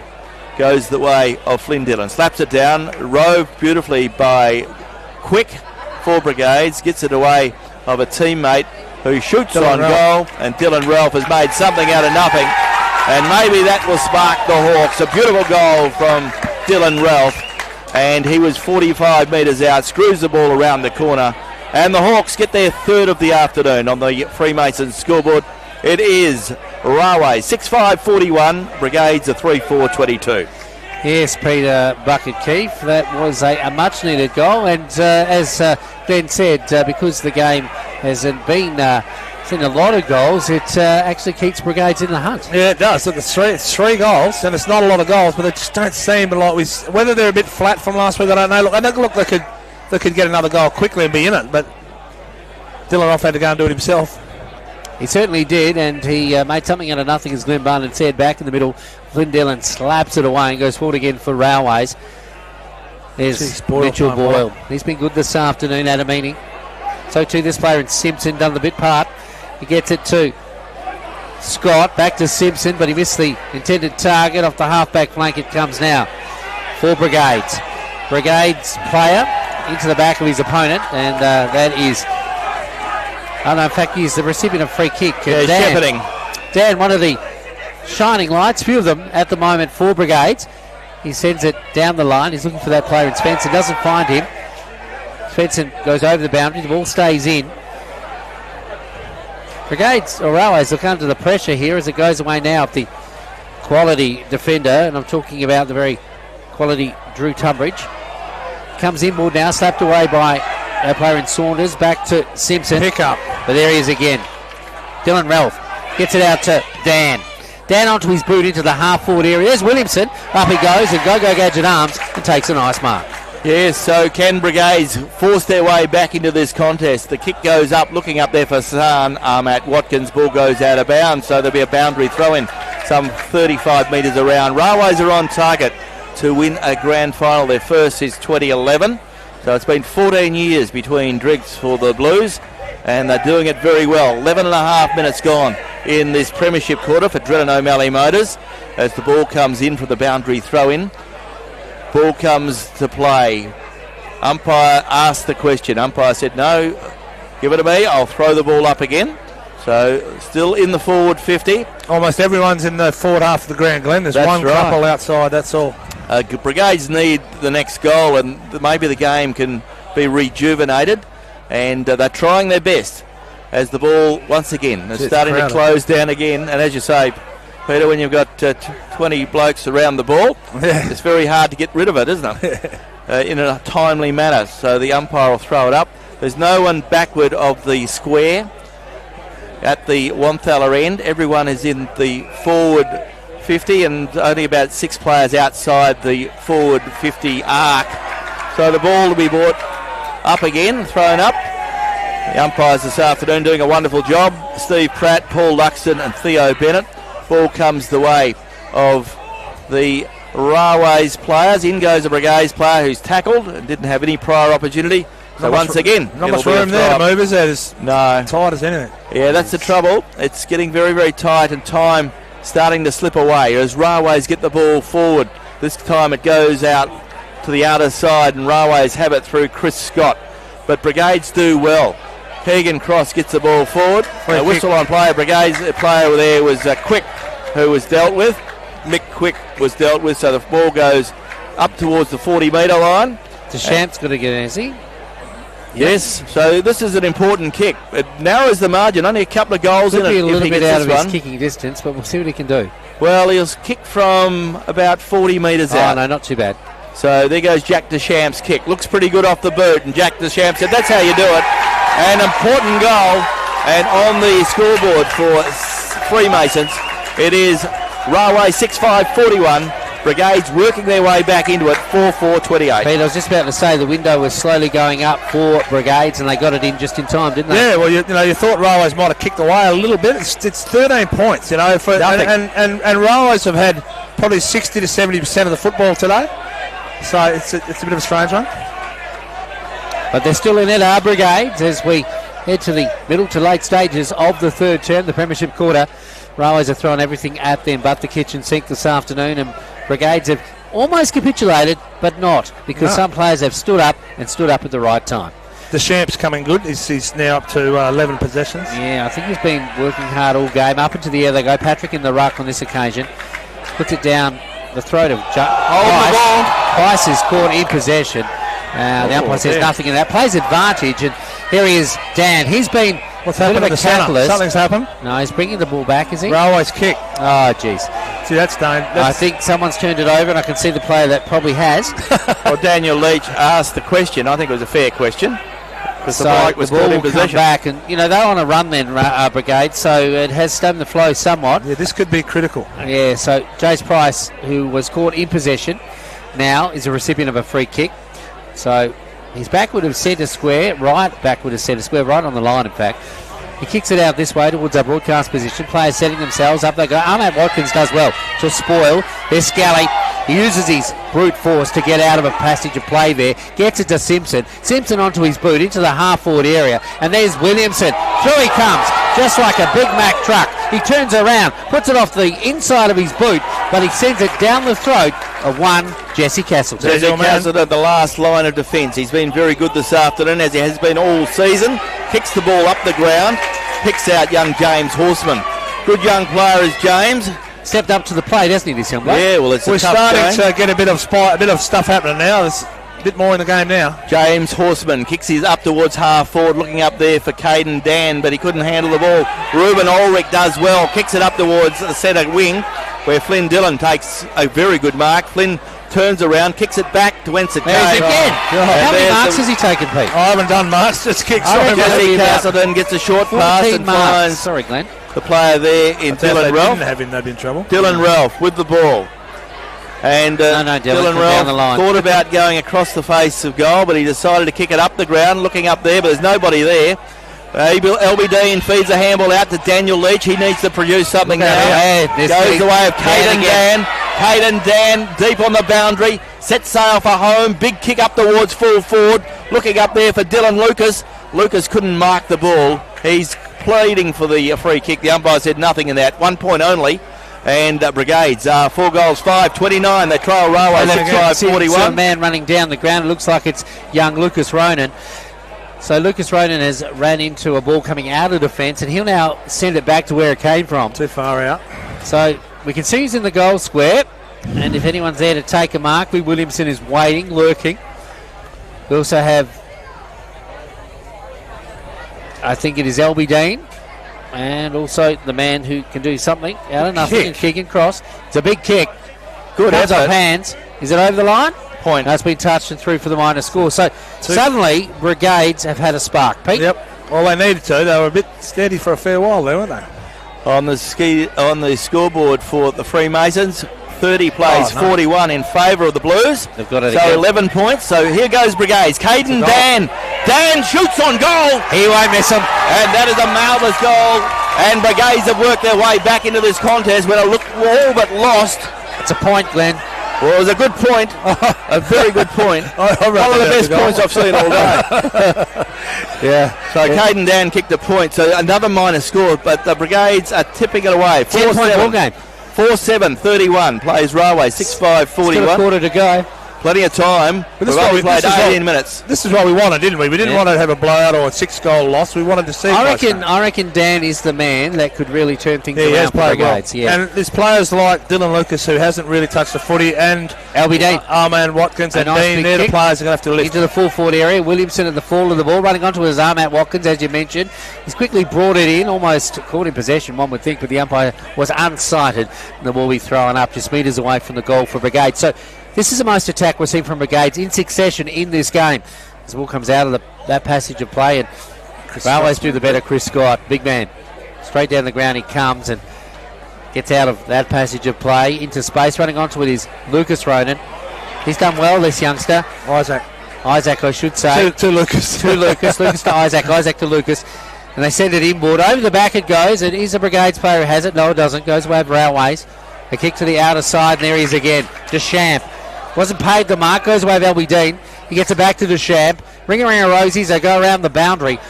The ball stays the way of a Railways player. Puts it onto his boot. And there's LB Dean again. Didn't take the mark. Collects it. Sends it back down the line. And he finds... Starting to get their hands on it more and more. It looks like it's Ronan again. He sends it inboard, but not a good kick. It's straight down the throat of one Jace Price, I think it is. No, Adamini. It is Adamini. Adamini, short pass to Chris Scott.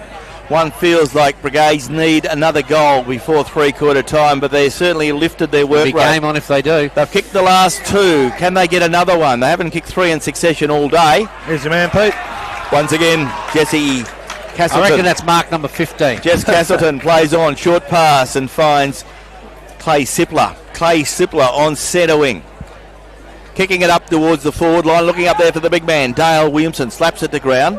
In goes the player there in Dylan Ralph, but he sees the ball across the boundary line. We're into time on in this third quarter, the premiership quarter. In this quarter, Railways set up well. They kicked 1 goal, 3, and Brigades have now kicked 2 goals, 4. I want to set the moment, the Hawks, as we head toward three-quarter time. 20 minutes gone, and this is the third term. Ball coming out of a passage of play. Goes the way of Mick Quick. Onto his boot. In fact, it's Seppler. Looks pretty good off the boot, but only through for the minor score. But their advances into forward 50, Pete, have almost tripled. Well, it's been 5. Well, they needed to, didn't they? They had a fairly quiet half. So, they needed to spark, or nothing was going to happen at all.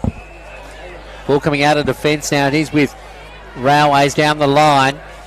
What they don't want to do is give a goal away here. Williamson in the shadows here at Wanthella Park, known as WA Country Builders Stadium. Down the line he goes, looking for this player, and it's twisted away. Veteran against the youth on that occasion, and it's been good, Isaac. Isaac Ronan really took it up to Saunders on that occasion, and I think Saunders needed to bow his head on that one. That was a nice passage of play, and he's had a good season, Isaac Ronan. So the ball about to be thrown in. Back in the half-forward area now for Railways, and there he is, Johnson. He bursts through the pack. There's Saunders again, but goes away of this player in Boyle. He's been quiet in this quarter, but on this occasion he finds that player in Williamson. Williamson goes laterally now, and there he is, a man who knows how to score a goal or two. We're talking about Elliot Delaney. And he sends it straight down the throat of one Isaac Ronan. Ronan goes out and finds Castleton, the man of the moment. Jesse Castleton with the ball in the back pocket.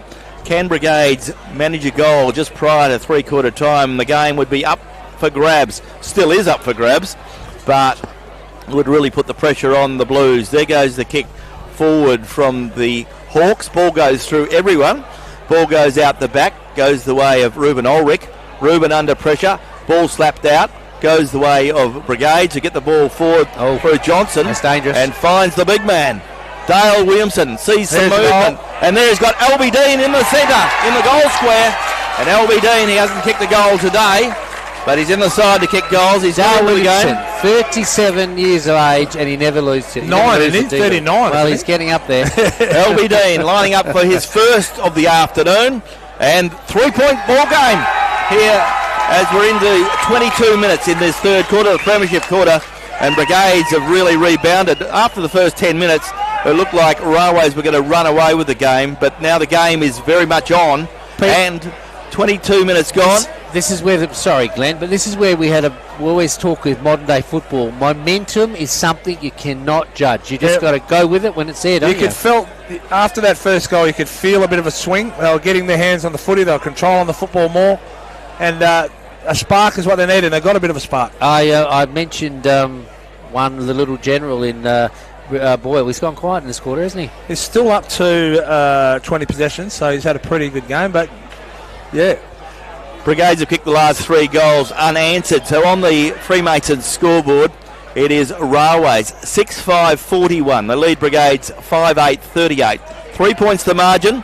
Time, is there a time for Railways to get a rebound? In goes Brigades. Brigades' work rate is lifted. Goes the way of Jack Deschamps. Deschamps kicks it up towards full forward. Oh, he's marked it. And Hassan Ahmad Watkins has taken a mark. And Hassan Ahmad Watkins is shooting on goal. He's in front. This is hard to believe, isn't it? Brigades got the first goal of the day, so they led for a moment. But then Brigades fell away, and Railways kicked the next 2. Pete says hard to believe, but that's a momentum thing. It is. It's just swing. Confidence comes. Yep. So they were looking. Glenn, they were looking flat, weren't they? Well, let's be honest. I couldn't see where they could kick 4 goals. He needs to nail this one. So Hassan Ahmad Watkins, he's a very good goal shooter. Up 30 metres out, directly in front. He's done it, and he gets their 4th in succession. and Brigades have taken back the lead, and Brigades have made something out of nothing. First time they've led since the early stage of the first term, Glenn. That's right, exactly. Keegan Cross kicked the first goal, and a very important goal right on the siren. Now the game is up for grabs, and we're in for a massive final quarter. But at three-quarter time, still anybody's game, but Brigades are now in the lead. Brigades 6-8-44. They lead Railway 6-5-41. And you're tuned to Radio Mama, your home of GNFL Finals football. Our Drennan O'Malley Motors Game Day is supported by our sponsors, Skeeter's Restaurant and Cafe. Not only the best coffee, the best views and great weekly specials. Skeeter's Restaurant and Cafe on the Marine at Geraldton. Stay tuned to the home of GNFL football, Radio Mama.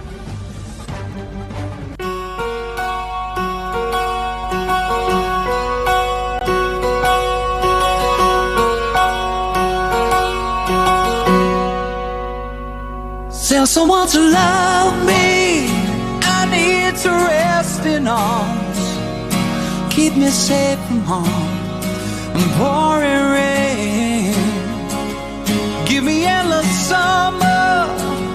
Lord, I feel the cold. Feel I'm getting old before my time. It's my soul heals the shame. I will grow through this pain. Lord, I'm doing all I can to be a better man.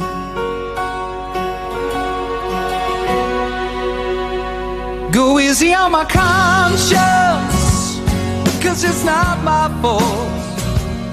I know I've been told to take the blame. Rest assured my angels will catch my tears, walk me out of here. I'm in pain. As my soul heals the shame, I will grow through this pain.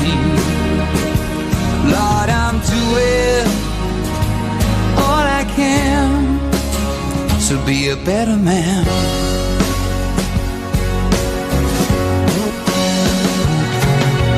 Once you found that love, you're homeward bound. Love is all around. Love is all around. I know some have fallen on stony ground, but love is all around. Tell someone to love me. I need to rest in arms. Keep me safe from harm and pouring rain. Give me endless summer. Lord, I feel the cold. Feel I'm getting old before my time. As my soul heals the shame, I will grow through this pain. Lord, I'm doing all I can to be a better man.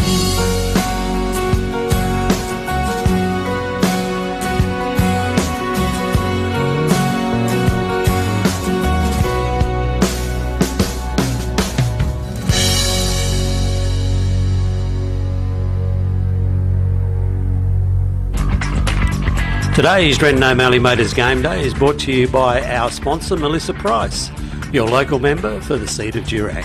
Stay tuned to the home of GNFL football, Radio Mama. And good afternoon, welcome back. It's three-quarter time with the football. Glenn Barton, Peter Ferenza and Peter Keefe keeping across all the action. And at three-quarter time, it is a thriller. Brigades 6-8-44, lead Railway 6-5-41. And Peter Keefe, this game could go any way now because Brigades are back in the game. Unbelievable. You know, I thought they were gone. I must admit, 5 minutes into the third quarter, I thought, unless there's some spark, and Pete, you said momentum, spark, whatever it was, they're back in the game. Hard to believe. And we're about to get this last quarter underway for GT Russell Chartered Accountants. Field umpire Steve Pratt puts the ball into the air, comes to the ground. Hayden Johnson wins at the ground, and in goes Kimberley. He's tackled by Dylan Ralph. So a big contest. Breeze still blowing across the ground, but favouring the golf club end in this quarter. Picked up by Brigades. They're going to the other end. They're going to the Wanthala end. Ball goes quickly up towards the forward 50. A Railways player feeds it out. Goes away of Mitchell Boyle. Umpire said play on. Ball goes very close now. Goes the way of Matt Kimberley. In goes the Railways player and Ben Saunders. Railways Kimberley gets the ball slapped away. In goes the Brigades player. He had no prior opportunity. And the umpire will come in and throw the ball up once more. This is hard going now, Pete. They're hitting hard now. They certainly are, and they know that there's no tomorrow for either of these sides. If they don't win the grand final, it's all over. The ball coming out of that passage of play. Albie Dean has been a revelation in the last couple of moments. He certainly has put the icing on the cake for Brigades to put them back in the lead when all was thought to be gone or lost for the Hawks.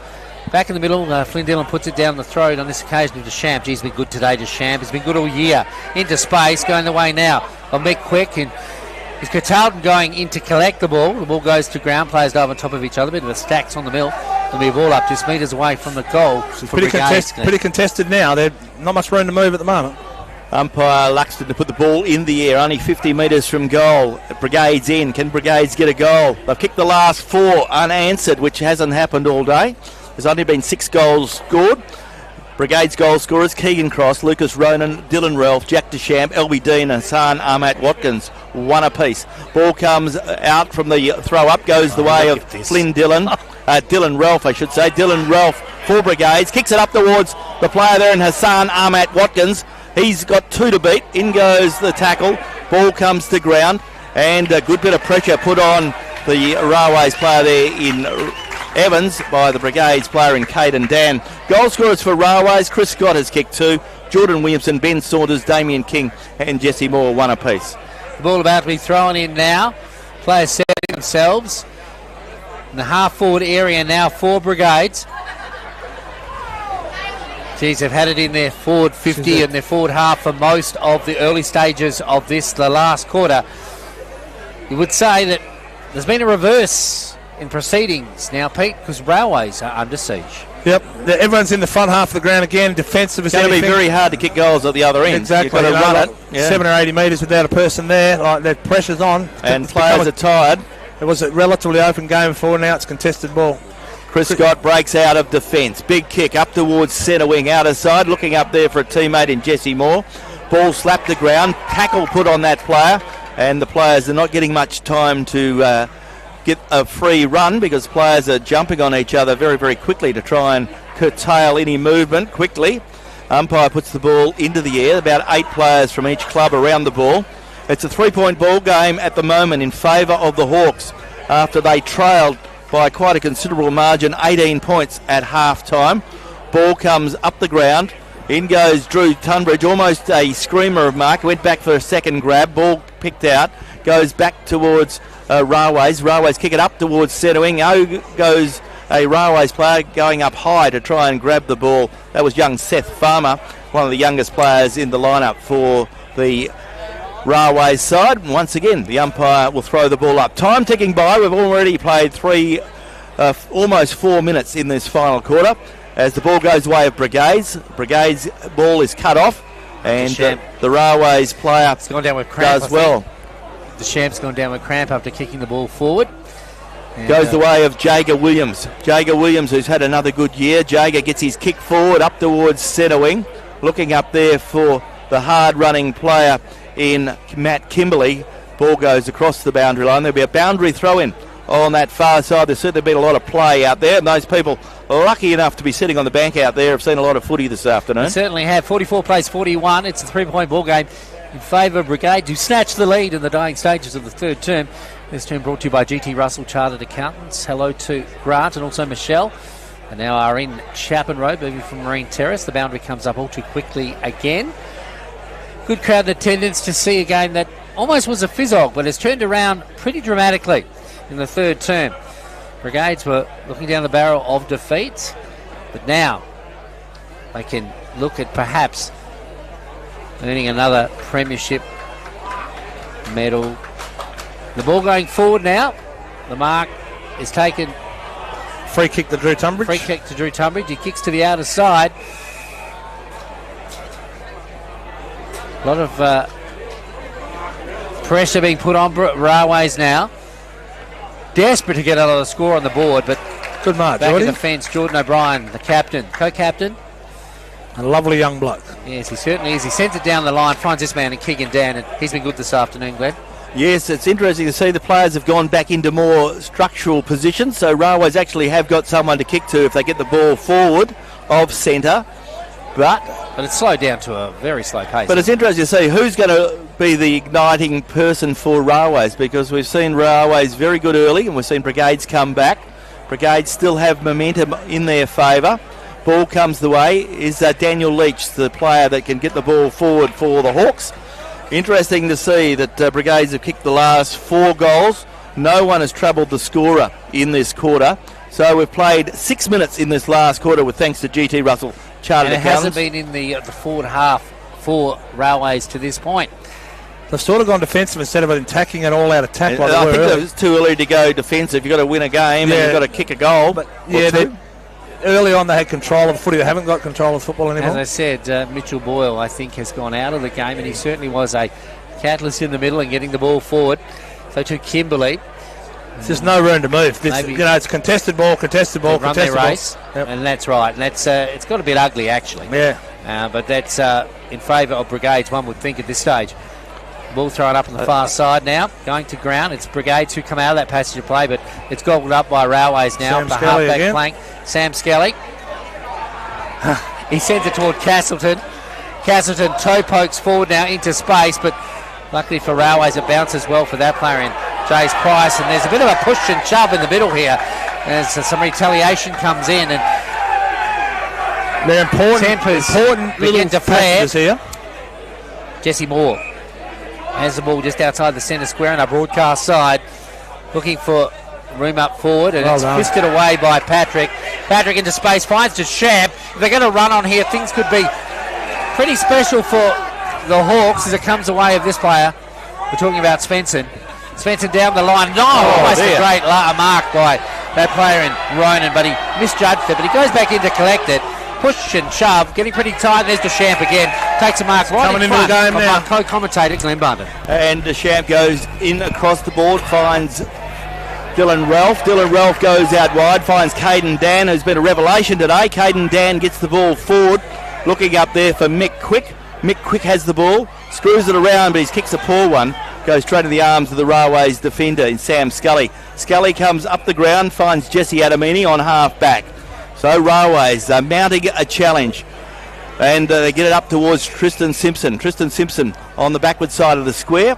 Railways keeping possession. They get it away, looking there for Jesse Moore. There he goes Dylan Ralph. Goes out wide, finds LB Dean. LB Dean with another short pass, finds Mick Quick. Mick Quick sets sail with a big kick, looking for Hassan Ahmed Watkins. In goes Tunbridge. He slaps the ball forward. The ball goes the way of a Brigades player who gives it the way of Dale Williamson. And Dale Williamson plays on quickly. There. Ball running the way of Ronan. Why did he do that? They couldn't get the handle on it. Another minus score, so it's a 4-point ball game. Oh, jeez, that could be tight. That could be on the Freemasons Hotel scoreboard. Brigades are 6-9-45. Railways are 6-5-41. We've played 9 minutes in this last quarter. Whistle on play. And Keegan Cross has given away a free kick up the ground. Well, you've got to be disciplined here. You can't do that and give those away. They could change too close. Goes the way of the Railways player who has the free kick. Yeah, that's Flynn Dillon. He sends it down the line. Flynn Dillon, short pass. And not a good kick, but he's picked out a Brigades player who gets it over to Hassan Ahmed Watkins. Hassan Ahmed Watkins kicks it forward. And he's picked out young Ronan, Lucas Ronan. He's been very good, Lucas. He has, and he's got his last goal, didn't he, Glenn? I think. Lucas Ronan. Or was he trouble the goal scorer? He's kicked one goal. He's kicked one goal. He has. So he kicked it down. Well, he could ice this game because if he kicks this, it's 2 goals to get back in it. It's not easy. It certainly will ice the game, that's for sure. Lucas Ronan. Can he kick his second of the afternoon and his biggest goal of his career, the young man?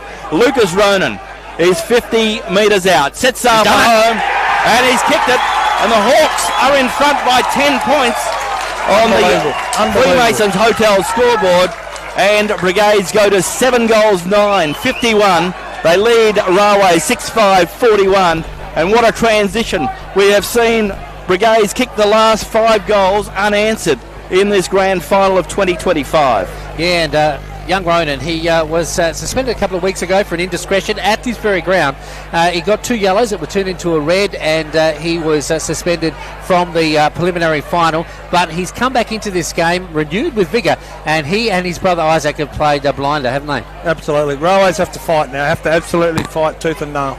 They're under the pump. That's a fair comment. 10 minutes gone in this last quarter for GT Russell. Incredible turnaround. Back in the middle, and yes, it is certainly interesting. Brigades trailed by some, I think it was 20-odd points, Glenn, at one stage.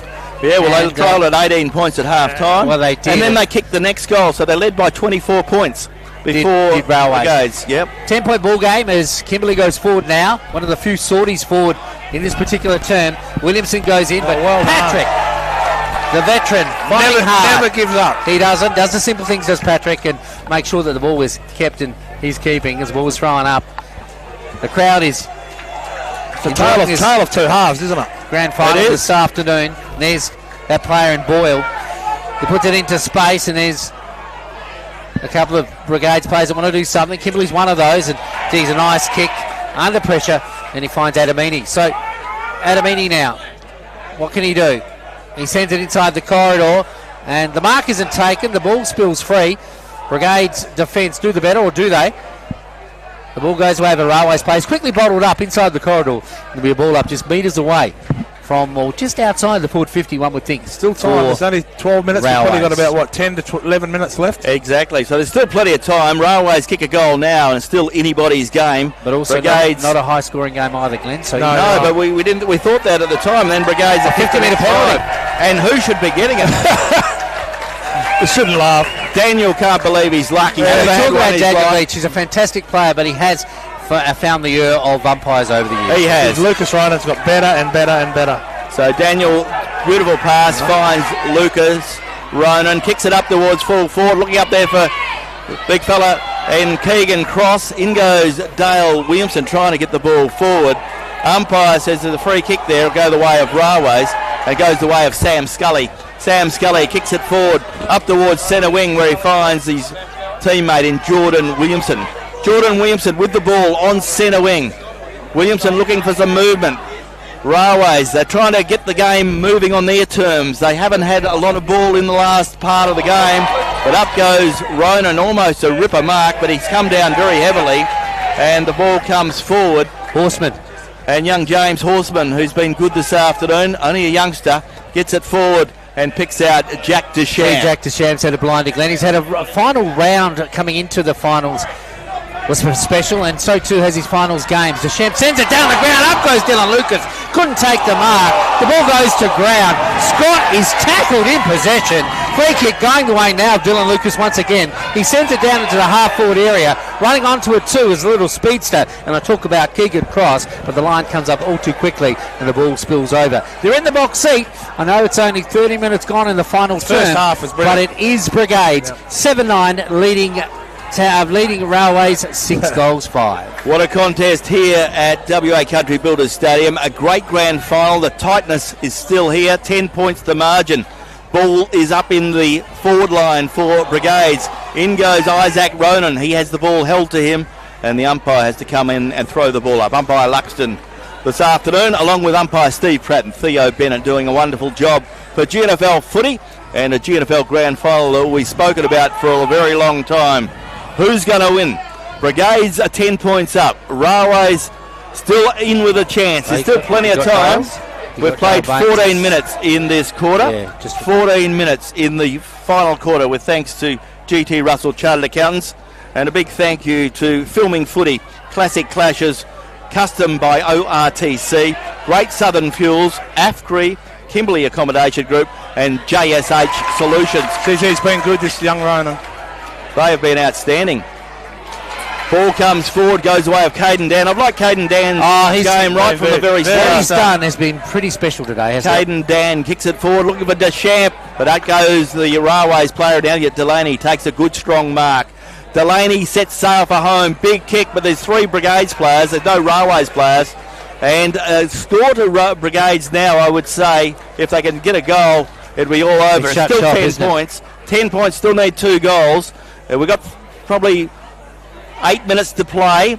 Ball is with that man again, Jesse Castleton. He's been good today, Jesse. Across the back line, he finds that player in Patrick. The defence is held up when they needed to this afternoon. Johnson in the middle of the ground, the big ruckman. He sent it into the half-forward area. Going the way of Leach. He tries to get up, not tall enough. Over the back is Ronan, couldn't take the mark. The back is Price, though, for Railways. Going the way now of Chris Scott. Chris Scott into the middle. He finds Boyle. Boyle is caught in possession, wrapped up. A great tackle put on him on this occasion by Lucas Ronan. So the second half's been fantastic. Lucas Ronan has had a great second half, that's for sure. And he'll kick it into the teeth of goals now. Williamson is lurking. So too is Ahmad Watkins. Ahmad Watkins goes for the wide lead. Will he gobble it up? No. It'll play on.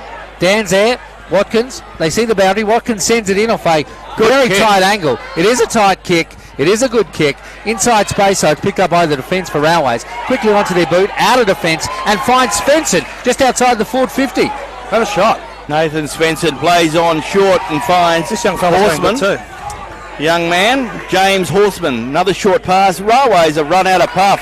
Maybe their ageing list is struggling under the weight of pressure. And this man, I heard from club people today in Keegan Cross, he really worked to get into the league side. Glenn was a bit of a bit player in the reserves, but gee, he has certainly been the icing on the cake for Brigades this season. Yeah, he's an exciting player, and it's great to see young Keegan working hard and getting the rewards he wanted because he has worked so hard. Keegan Cross lining up for goal. Can he put the icing on the cake?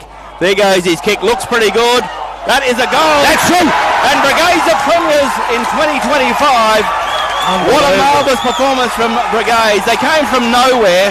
They were 24 points down early in the third quarter, and they've kicked the next 6 goals. And Brigades are premiers in 2025. As we see, only 17 minutes gone in this quarter. Still time for 3 goals if they can get it, but you would doubt it. And on the Freemasons Hotel scoreboard, Brigades are 8 goals 9, 57. They lead Railway 6-5, 41. Well, and what a turnabout. Brigades need, Railways need 3 unanswered goals, Pete, and in the context of the match, I don't think they can do it. Not going to happen. I can't believe it. To be honest, at half-time, or 5 minutes into that third quarter, you just didn't see. No. It was how much, wasn't it? I'll say it again, and I'll say it, and I've said it, and said it, and said it for all season. I think he's amazing. Corey Foote is an amazing coach. Yeah, absolutely. I don't know if it's last game or what he's going to do. What's happening here? Yeah. Keegan Cross has kicked 2 goals. So there was too many players in the square. I'm not too sure what's going on. So I don't know. There were just too many passes for Brigades in the first half, and somehow or other they pulled it out of their proverbial bottom. The ball comes back in. Flynn Dillon slaps it forward, goes the way of Deschamps. He's been good. Jack Deschamps, who went to Country Week, played good footy down there. He's continued on where he left off. He is a player who battles injury all the time, but he's as tough as the old boots. Well, he takes a battering each and every week, doesn't he, Glenn? Matty Kimberley grabs the ball in the setup, goes to play on, under pressure, goes the way of Elliot Delaney, and Delaney's caught in possession. Daniel Leach, what a tackle! What a tackle by the little fella. So Daniel's having a good day out. Daniel Leach, beautiful tackle on Elliot Delaney. So Daniel Leach goes out wide, finds Jesse Castleton. Castleton, I think it's marked nearly number 20 today. Goes back to Daniel, and they can ice it now. Heading towards time on as the ball goes forward.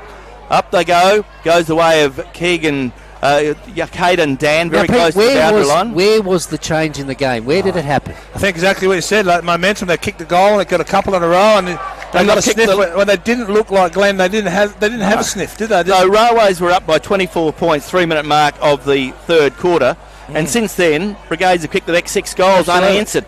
And Railways haven't scored a goal. Is that right? No. Well, Railways had a team game. I don't know what the momentum is the word that shifted. There was a spark, which we said had to happen. And you don't forget, Railways were runners up. I mean, Brigades were runners up last year too. So they have had the squad for a couple of years, and a lot of work done by the club, not just Corey Foote, but the club's worked very, very hard, and they sustained success. Absolutely. It's a big win coming up for the Hawks as we see the ball go forward from Hayden Johnson. Ball slapped forward by Dale Williamson. And would have Dale thought he'd ever play in a league grand final again? No, he would never. He would be thrilled. because he went and had a run down in Dongra last year, but he's returned to the club this year. Yeah, Worked his way back into it, and we see a Brigades player he's got getting a free himself kick off the ground. He's got a free kick. A big reason for this today was Isaac Ronan's come right down the ground. Sorry, Pete. Yeah, you're right. Brigades back line in the first half held.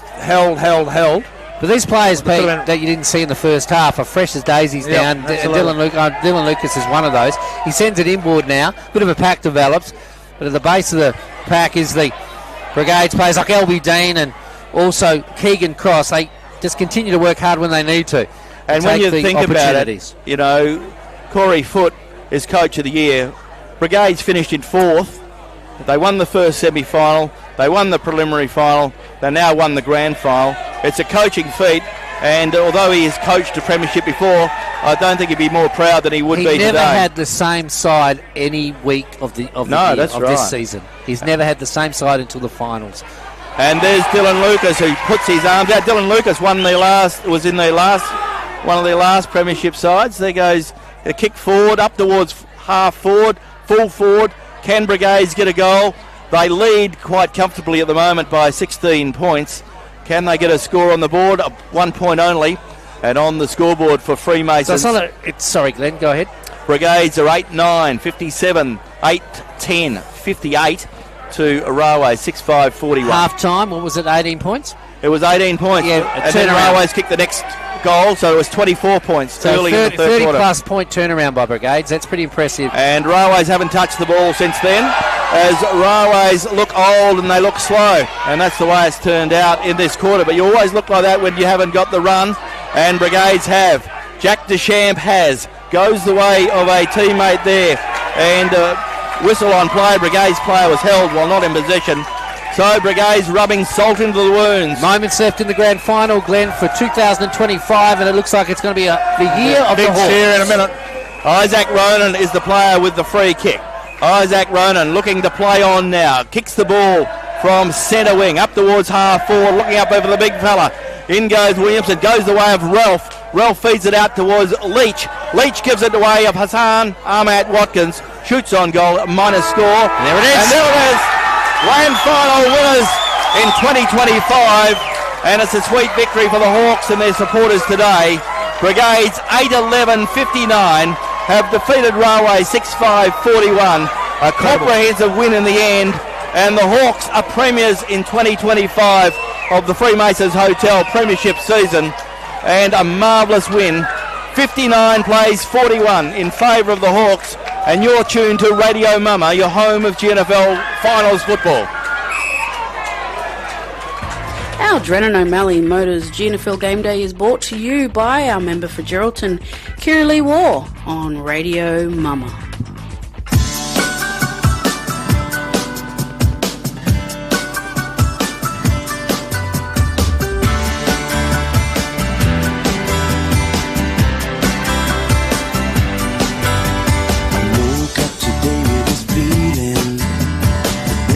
Are coming my way, and if the sunshine has a meaning, it's telling me not to let them get in my way.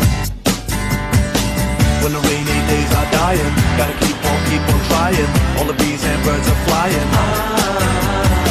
Never let go, gotta hold on and non-stop till the break of dawn and keep moving, don't stop rocking. Get on up when you're down, baby. Take a good look around. It's not much, but it's okay. We'll keep on moving on anyway.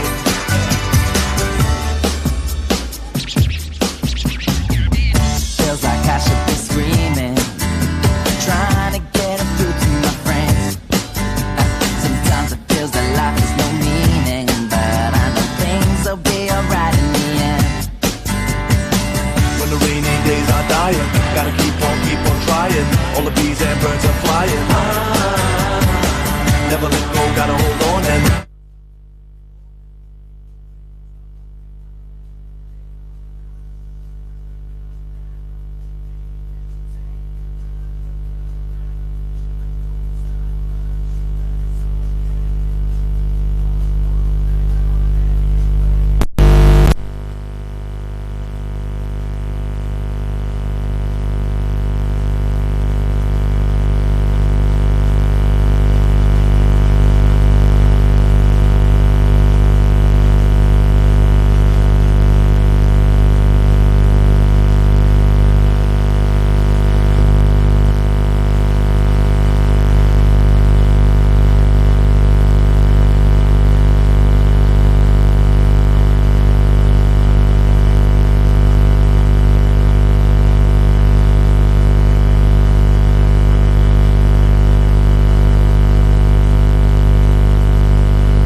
O'Malley Motors GNFL Game Day is brought to you by our proud sponsors, the Great Northern Football League, here on Radio Mama.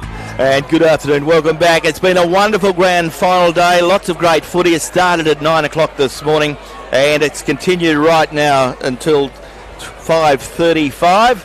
And the final score in the league game, it's been a big win to Brigades. Brigades 8-11-59 have defeated Railway 6-5-41, an 18-point margin. This is Drilling O'Malley Motors Game Day. Glenn Barnden, Peter Firenza and Peter Keefe. And we've enjoyed calling all the action. Early stages of the third quarter, I had certainly thought that the game was almost done and Railways were probably a goal out of playing on and getting the job done. But Brigades, to their credit, Brigades kicked the next 6 goals. Railways added only 1 goal since half-time, and Brigades have added some 6 goals, 6-8 to 1 goal 2 in the second half. So Brigades ran the game out very, very well, so a job well done by the Hawks. Looking at earlier games today in the grand finals, with thanks to the City of Greater Geraldton and Kirralie War, the member for Geraldton. In the Colts, Railways are premiers. Railways 8-9-57 ended Mullewar's party. They defeated Mullawar 8-2-50 because Mullawar had won the last 2 Colts grand finals. So a narrow victory, but a 7-point margin in favour of the Blues. In the reserves, Towns, who qualified number 1, finished on top. Towns 5-5-35, defeated Railways 2-5-17. In the women, a very strong win by Chapman Valley. Chapman Valley 5-8-38 defeated Towns. A big performance from all the winners, and Brigades have taken out the league game. Looking at our final summary, with thanks to Kirralie War, the member for Geraldton, and the City of Greater Geraldton.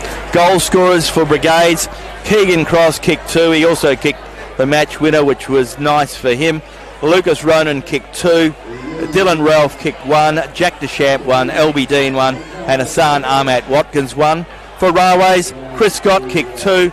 And singles to Jordan Williamson, Ben Saunders, Damien King and Jesse Moore. So a very powerful win to the Hawks. To summarise the game and give us the better players for both sides, Peter Keefe, Premiership player and JJ Clune medalist.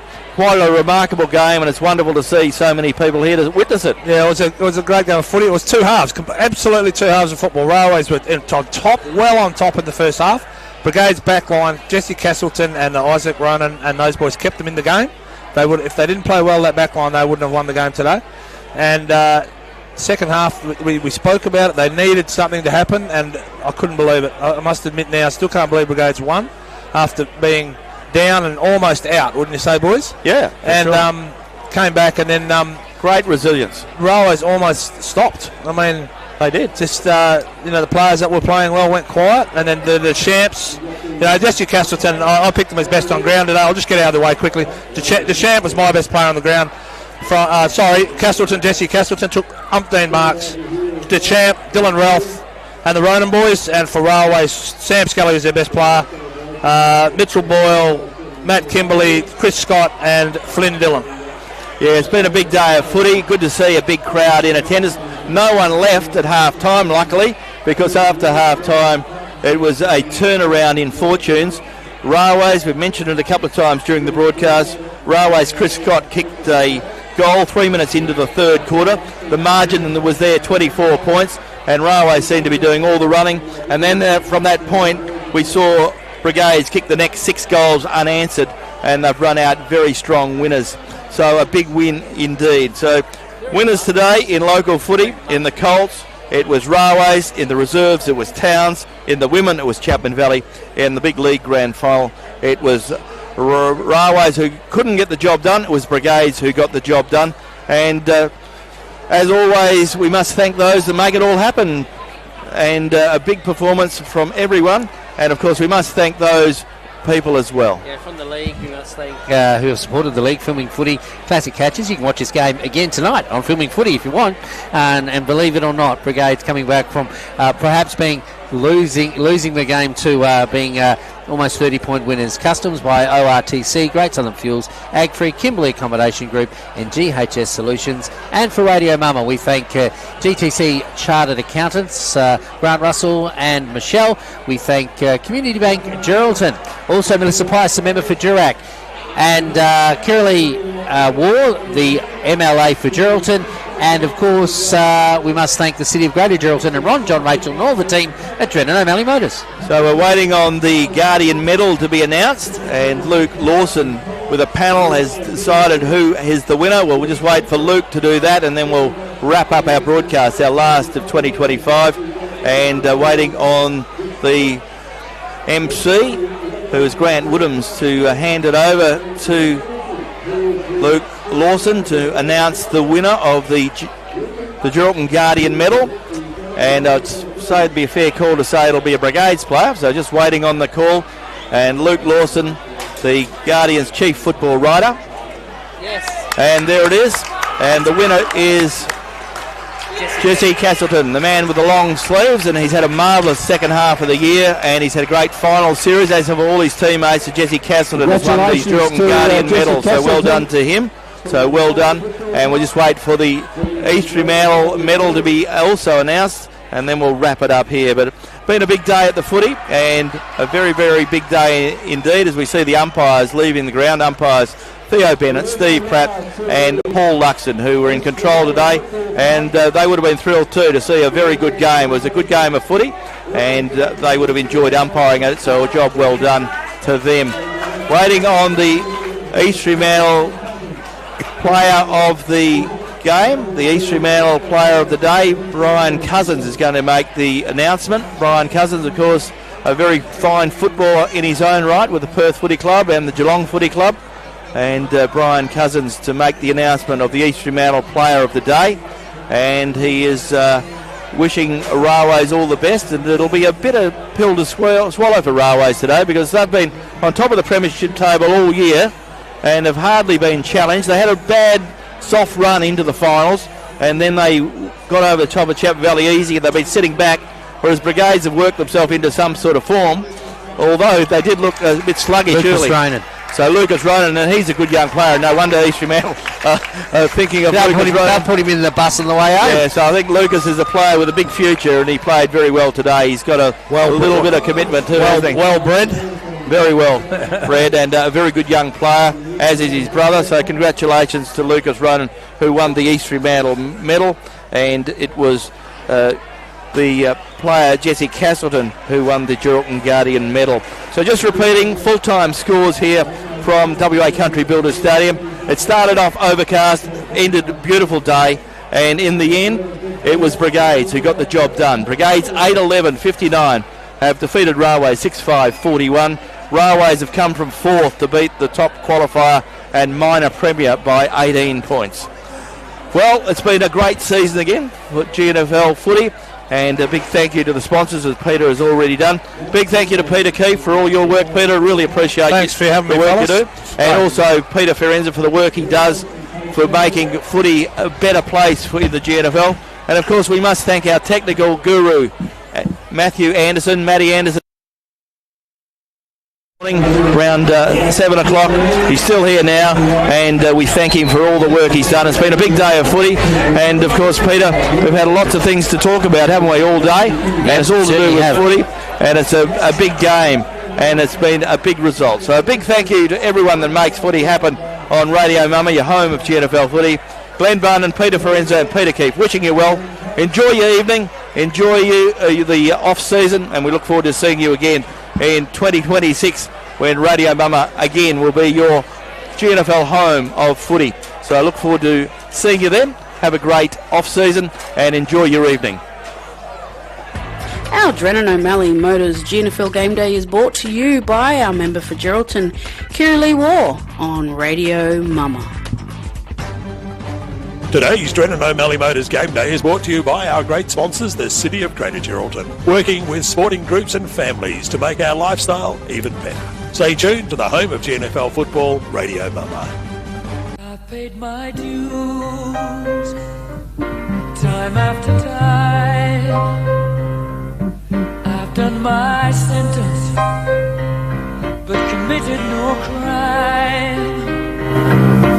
and bad mistakes